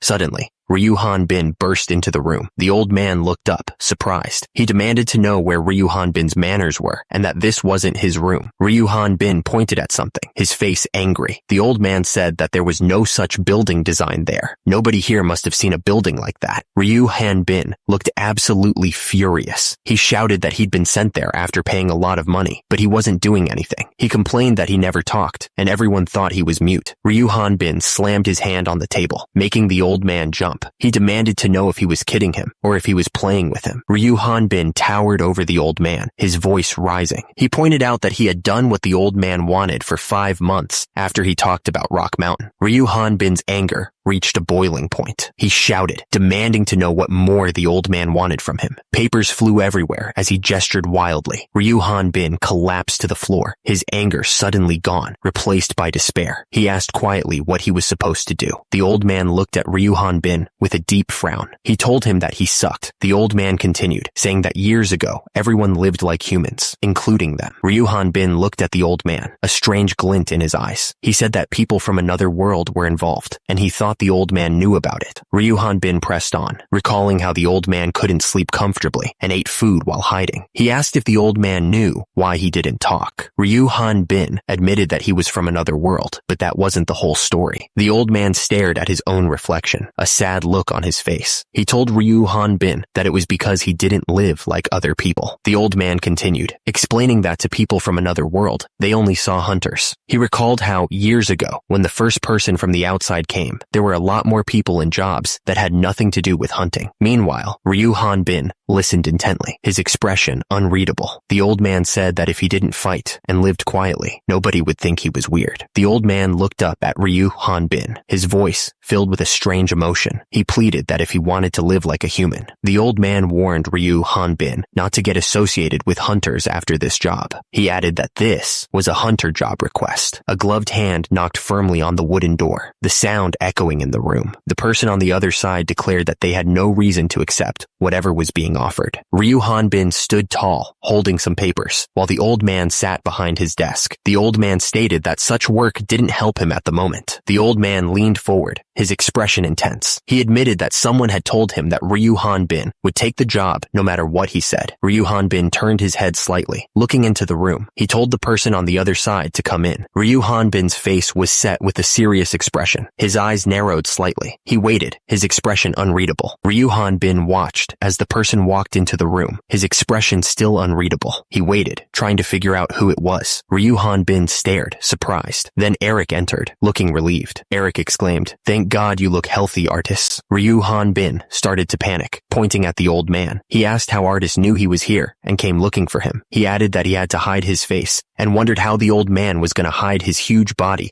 with that piece of fabric. The old man adjusted his glasses, looking unconcerned. He told Ryu Hanbin not to panic, that everyone knew. He explained that Artis visited him a lot, so he wanted to hear Ryu Hanbin's story as well, so he let her come in. He promised to make sure that she didn't get involved with him anymore. Ryu Hanbin looked down, his expression troubled. He apologized for Artis, but asked the old man if it would be best if she wasn't concerned for him anymore. Artis stepped forward, smiling. She said it was her first time properly introducing herself, and that she was Artis Bannister from the Onfrost Hunter Guild. She added that they should drop the formalities. She mentioned that Eric used to be a hunter in the past, and she already knew about it. The old man slammed his fist on the table, looking absolutely furious. He said that Eric was now working for the Architecture Association, so he was family. The old man shouted, accusing Artis of looking down on their Architecture Association and demanding if she wanted him to just hand Eric over. Artis calmly explained that she wasn't asking for Eric on behalf of her guild. It was a personal request, and there seemed to be a misunderstanding. She then asked what Eric had to do with him. Artis paused, looking thoughtful. She said that their party had been different back then, and she didn't know Eric well at all. Artis explained that when her party members saw her with Eric at the Saat Forest, he protected her. She asked why Eric would hide being with her, just because they were in different parties. She didn't go into too much detail, but she made it clear that the old man was misunderstanding something. Artis continued, saying that after the Raud incident, Eric seemed to be tormented with guilt. The old man was getting even more worked up, denying that he was thinking anything weird. Artis added that after Eric came back to the city, things were difficult difficult. Artis explained that Eric had requested to give a promissory note of 1 million EX for her at the Hunter Guild. She said that Eric had paid her and he could quit being a hunter. Suddenly, Eric went flying out of the building, crashing through the wall with a loud creak. The old man shouted that if Eric caused such a serious incident to a woman, he should be responsible for it. He added that he had nothing to say to Eric until he finished his business with her. Artis was glad that the old man gave his permission so easily. She thought that too many things had been left out of the story, and she didn't want to talk about the Inquisitor. Eric thought the situation was horrible. He pointed out that he had stopped being a hunter a long time ago. He corrected her, saying it had been 5 months, not 1. Artis tried to reassure him, saying that the duty this time was just exploring Sa'at Forest and collecting samples. She promised there wouldn't be any danger, so he shouldn't worry. Artis promised that if something happened to him, she would protect him. She added that they were comrades now, so he should talk to her comfortably. The next destination was Sa'at Forest. It looked peaceful from a distance. They walked deeper into the forest together, but Ryu Hanbin was lost in thought. He followed Artis for now, but wondered why she had asked him to come along. Ryu Hanbin wondered if Artis had realized something about him after the last incident. She asked if he was doing okay, and to tell her if he was having a hard time. He thought to himself that it had only been 10 minutes, but it had already been 5 months since Eric had stopped being a hunter, so why now? He remembered the old man's advice. If he acted natural, people wouldn't be suspicious. Suddenly, the system flashed a screen. Race, Kellogg, a low-level monster who lives in the forest. Level 2. Ryu Hanbin stared at the monster, surprised. What? It is so cute! Artis, stop for a second! He then asked, do you like me so much? Ryu Hanbin was getting too close to the monster. He asked Artis if they could take it as a sample and raise it. Suddenly, Artis yelled, fireball. Artis rushed over, checking Ryu Hanbin for injuries. She asked if he was hurt and that there could be poison, so he should take a potion. She noticed the bite on his hand, but was relieved he wasn't injured. Artis told Ryu Hanbin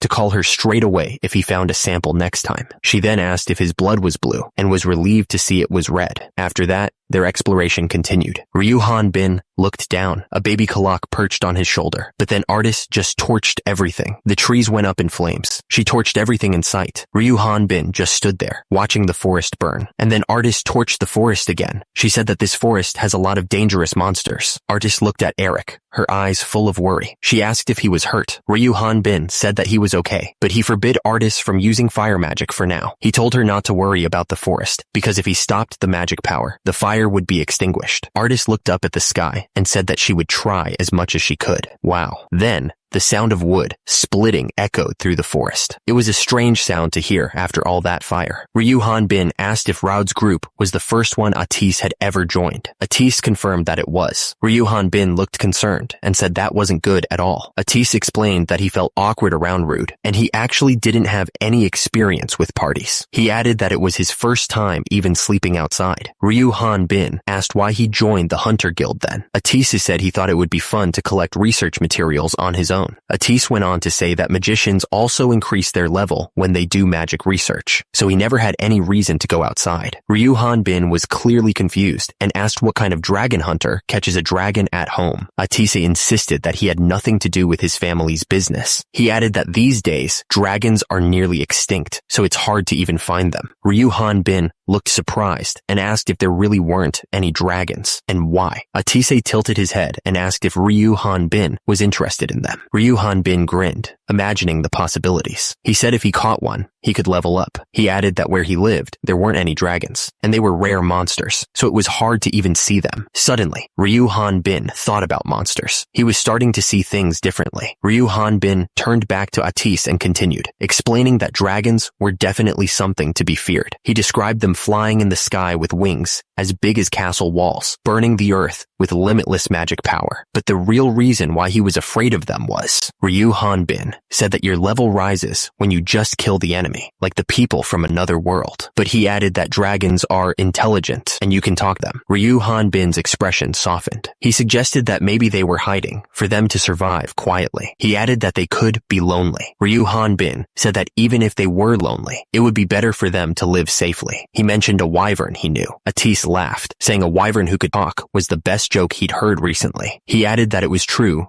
Eric looked right at Ryu Hanbin, his face full of regret. He apologized. his voice barely a whisper. Artist spoke, his voice sharp with urgency. He ordered Eric to take his hand off his wand immediately. Eric's eyes narrowed, his expression grave. He warned that this place was way more dangerous than they thought. Before anyone could react, a monster lunged out of the forest. Eric and Artist moved instantly, attacking the beast. The monster dropped to the ground, twitching. Eric stared at the dead creature, completely shocked. He asked what Artist had done. Artist explained that he had shot a magic chunk that burned the monster's lungs, ensuring it would suffocate to death soon enough. He then asked Eric why he had done it in such a way, suggesting that the monster's cries could alert its group and bring an attack down on them. Eric was surprised by Artist's quick thinking. Artist remarked that Eric was on a different level compared to the magician of Buckman's party. He had thought Eric was just a young master who researched at home, and that it would be good if he joined his party. But he didn't think now was the right time to say something like that. Eric asked if Artist could cut open the monster's stomach while he kept watch. He admitted he thought rich people weren't interested in demon stones, finding the whole situation really strange. Artist explained that normally, people don't have to kill monsters in this forest, since they don't approach humans much. But today, many monsters had come close to them. Eric realized it was because he had burned all of them. Looking closely at the monster, Eric realized it was a kobold, level 21. He was shocked as he realized it was a dungeon monster. Atis looked absolutely serious as he stared at Eric. He told Eric that the demon stone wasn't the problem, and that he needed to open the kobold's stomach. High above, 2 kobolds stood guard in a rickety watchtower, their eyes scanning the surroundings. They seemed to be watching for any sign of trouble. Below, in the dark village, more of the monsters lurked. Eric figured that the finger they had found inside the monster probably belonged to one of the villagers from this place. The situation was getting worse. The wild monsters had started eating the abandoned corpses and were now hunting humans as prey. Eric wondered if there was a new dungeon nearby. Atis explained that whenever a dungeon was formed, the land changed, and Onfrost would know about it. So, why were the dungeon monsters here? Something wasn't adding up. Eric told Artist that they had checked it for now, so they should go back and report to the guild. But then, Atis suddenly stopped, staring through the telescope. He realized there was something happening in the village. There, tied to a wooden frame, hung a person. It looked like they were being held prisoner. Atise shouted that he had to go save him, and started running. Eric grabbed Atise, trying to hold him back. Eric told Atise to think about it calmly. The captive might already be dead. From the darkness came the sound of whimpering and barking. The monsters were close. From the darkness came whimpering barks. The monsters were attacking something, trying to tear it apart. Suddenly, the tower exploded in a burst of fire. Whoever was tied up there, they might be dead. But Atise stared at the burning tower. He realized that it might still be possible the person was alive. Eric asked him what that was. Atise said it was a device that shot demon stones using magic. Atise shouted that he would take care of them, so Eric should hide there. He called out to Artis as he ran. Eric watched Atise run towards the tower. He couldn't believe what that guy was doing. Hanging from the rafters was a dead human, level 27. There was no doubt about it. He was already gone. The whole village was burning. Flames licked at the sky, consuming everything. Explosions ripped through the village. Monsters swarming everywhere. The attack was still going on. Atise was casting a spell, his face grim. He realized that the village had been under kobold control for more than half a year. Atise fought the monsters, but he knew what it meant. He figured that they were the only survivors left. Atise looked up at the burning building, his eyes wide. Were they hiding in the buildings? He asked, clearly surprised by the kobold's tactics. From the window, a kobold grinned, holding a crude bomb. I heard that they are intelligent, but the kobold thought, I didn't know that they would hide and use throwing weapons. The kobold unleashed a blast of fire, the flames licking at the air. The heat was intense, threatening to consume everything around it. Atise reacted instantly, raising his hand to cast a counterspell. He wasn't about to let the kobolds have their way. Atise focused, his eyes narrowed. Facing a flame magician while hiding inside a building, he thought, realizing the danger of fighting fire with fire in such a confined space. The flames roared around Atise,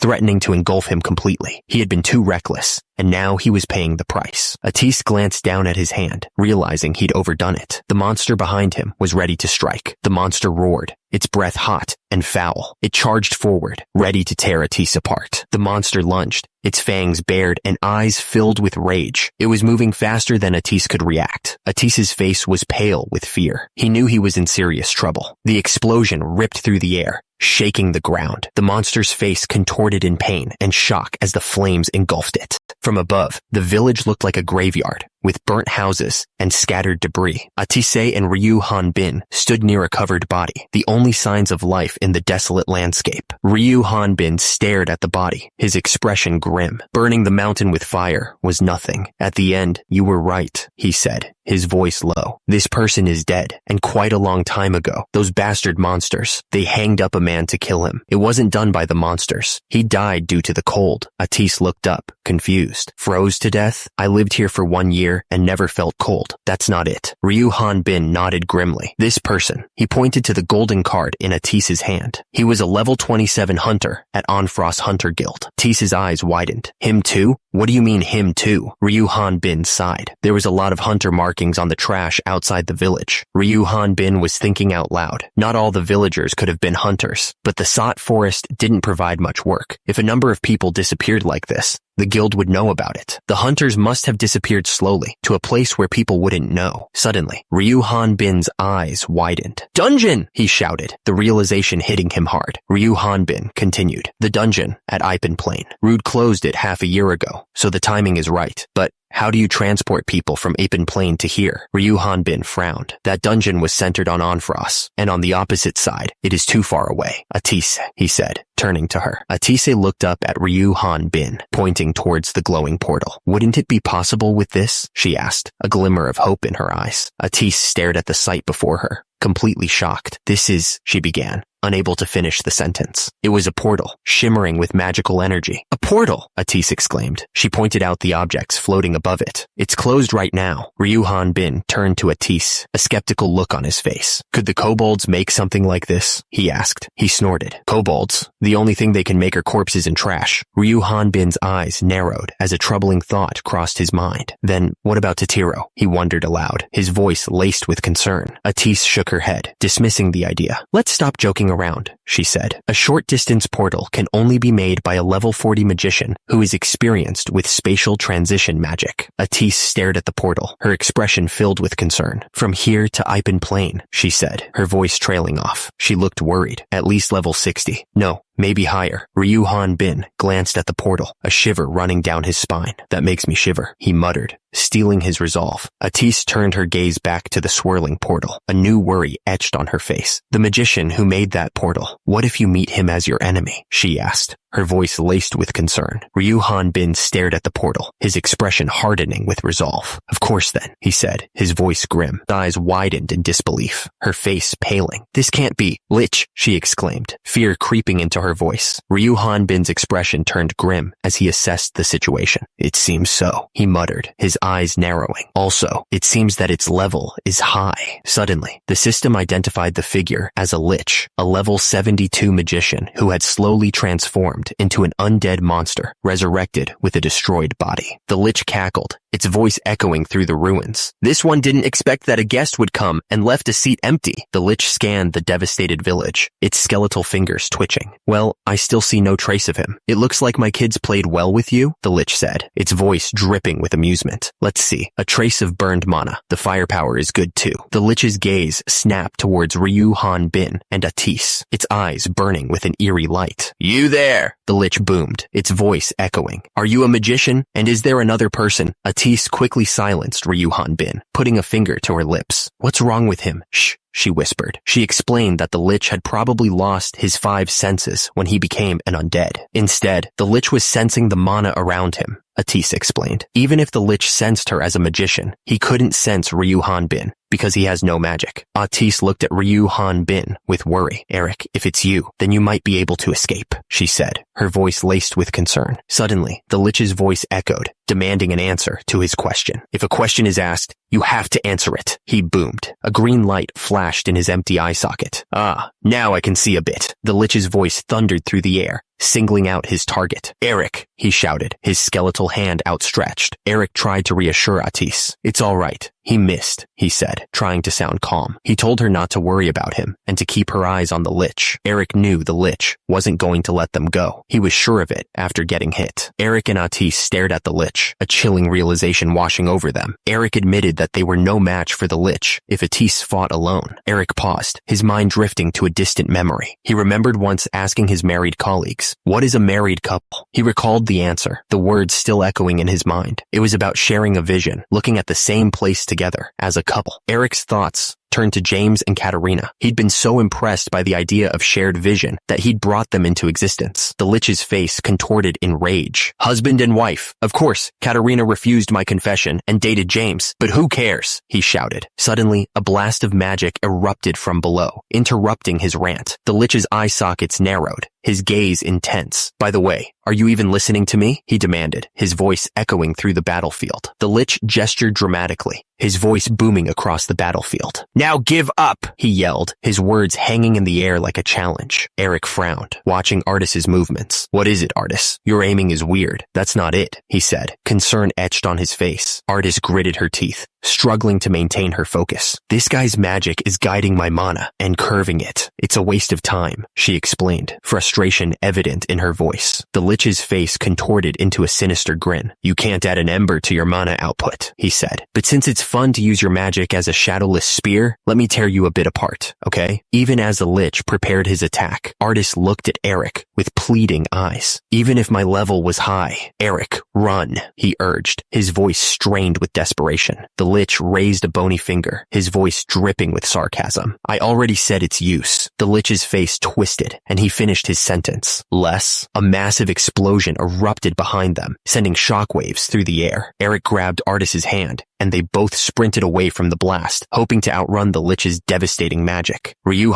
Bin looked up, his brow furrowed in thought. Why was it effective this time? He wondered out loud. Atis's eyes narrowed with determination as he explained the plan. "Since there's no use in a physical attack against a Lich, of course," he said. He didn't think about blocking the Demon Stone, which isn't mana. In addition, he won't be able to move if the remaining mana explodes. Atis continued, glancing towards the dark forest ahead. "It's going to be difficult for him to trace us once we go into the forest, due to its surrounding mana," he explained. Ryu Hanbin's eyes widened, a strange sensation washing over him. "This feeling, fear," he muttered, trying to understand it. "That's not it. Something that is more than likely to be captured by hand. Something that's more certain." Without a word, Ryu Bin grabbed Atis's hand, his grip firm and urgent. Atis looked back, startled by the sudden movement, but didn't resist as Ryu Bin pulled him along. They had entered a place called the Crevasse Dome. It was a massive structure made of ice that towered over them. The dome stretched upwards, dwarfing them in its shadow. They were completely alone in this frozen wilderness. A strange orb pulsed with an eerie light. It floated in the air, casting an unnatural glow all around. Atis looked around, his breath clouding in the frigid air. "It snows in a prison made out of ice?" he said. "Eric, although I survived thanks to you, there's no time to be amazed. We will freeze to death, like the hunter we saw before." Atis's eyes widened in alarm, his face pale with fear. "The mana in the atmosphere froze?" he asked, his voice trembling. Eric looked at Artis, his voice laced with worry. "Hey Artis, is it still not ready? The spell doesn't work because the temperature of the mana dropped." "What are you saying?" The Lich suddenly appeared between them, casually explaining the basics of magic. "The fire magic that ignites mana and the ice magic that freezes mana are the opposite." The Lich grinned, his skeletal face somehow managing to look smug. "The enemy's attack seems to be fire magic, so I froze it. So this is the end of the theory lesson." The Lich cackled, his eyes gleaming with excitement. "Next up, experiment time."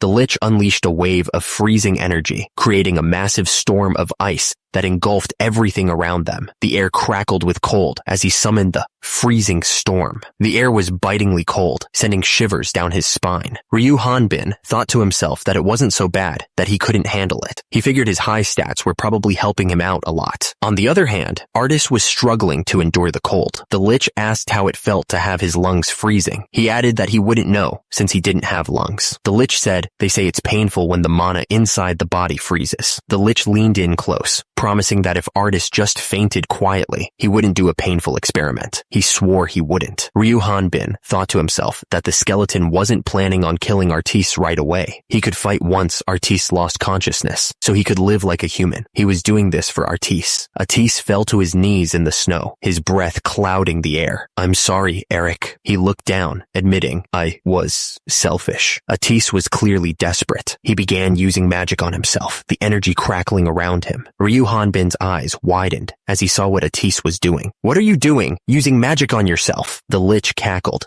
clearly pleased. "Kya, ha ha ha ha. I like it very much." In order to stop the body temperature from dropping, Atis was burning his own magic inside his body, and it looked incredibly painful. He's lost his mind, he thought, wondering how long Atis could even endure that kind of torture. Atis looked at Eric, his expression serious. "Artis, you, Eric, since it's the last chance, listen well." Atis continued, his voice strained. "Whatever happens from now on, if a hole in the wall forms, run away." Eric looked absolutely furious. "What nonsense are you talking about? What do you want to do by yourself?" he demanded, his voice rising. "Promise me." Eric's expression hardened. His eyes narrowed with determination. He wasn't going to let Atis do this alone. Atis looked back, his expression determined. "I promise." "Thank you, Eric," he said, his voice filled with a mix of relief and resolve. The lich's skull-like face appeared, his empty eye sockets glowing with eerie light. "So then, what funny magic will you show me this time?" he asked, his voice a chilling echo. Atis raised his hand, the air around him shimmering with heat. "Guess for yourself," he replied, his eyes narrowed in defiance. Atis faced the lich, the tension between them thick enough to cut with a knife. The cold air crackled with magical energy as they prepared to fight. Suddenly, a massive explosion tore through the area, the ground shaking with incredible force. The air filled with fire and debris. The sheer power of the blast was terrifying. The explosion ripped through the ice wall, sending Atise flying backwards. He was thrown through the air, completely helpless against the force. Turns out, the explosion was caused by the serial explosion of the demon stones from the magic wand. By making a hole in the ice wall, the concentration dropped, eventually leading to a suicidal explosion. The lich's skull face appeared again. Or a smokescreen? He wondered. It's no fun if it's evident. He activated his mana detection. The lich frowned. Since the demon stone turned into powder, the noise is excessive, he thought. Based on the large mana left inside, it's still burning. The lich scanned the area, and there's no trace from the magician, he muttered, clearly annoyed. There's nothing working out. The lich's skull face twisted in what might have been surprise. He realized the dungeon had disappeared too. What a pain, he thought. The lich floated back, looking down at the monster below him. He wondered if he should mess with that level 5 guy from earlier. It might be fun, he thought.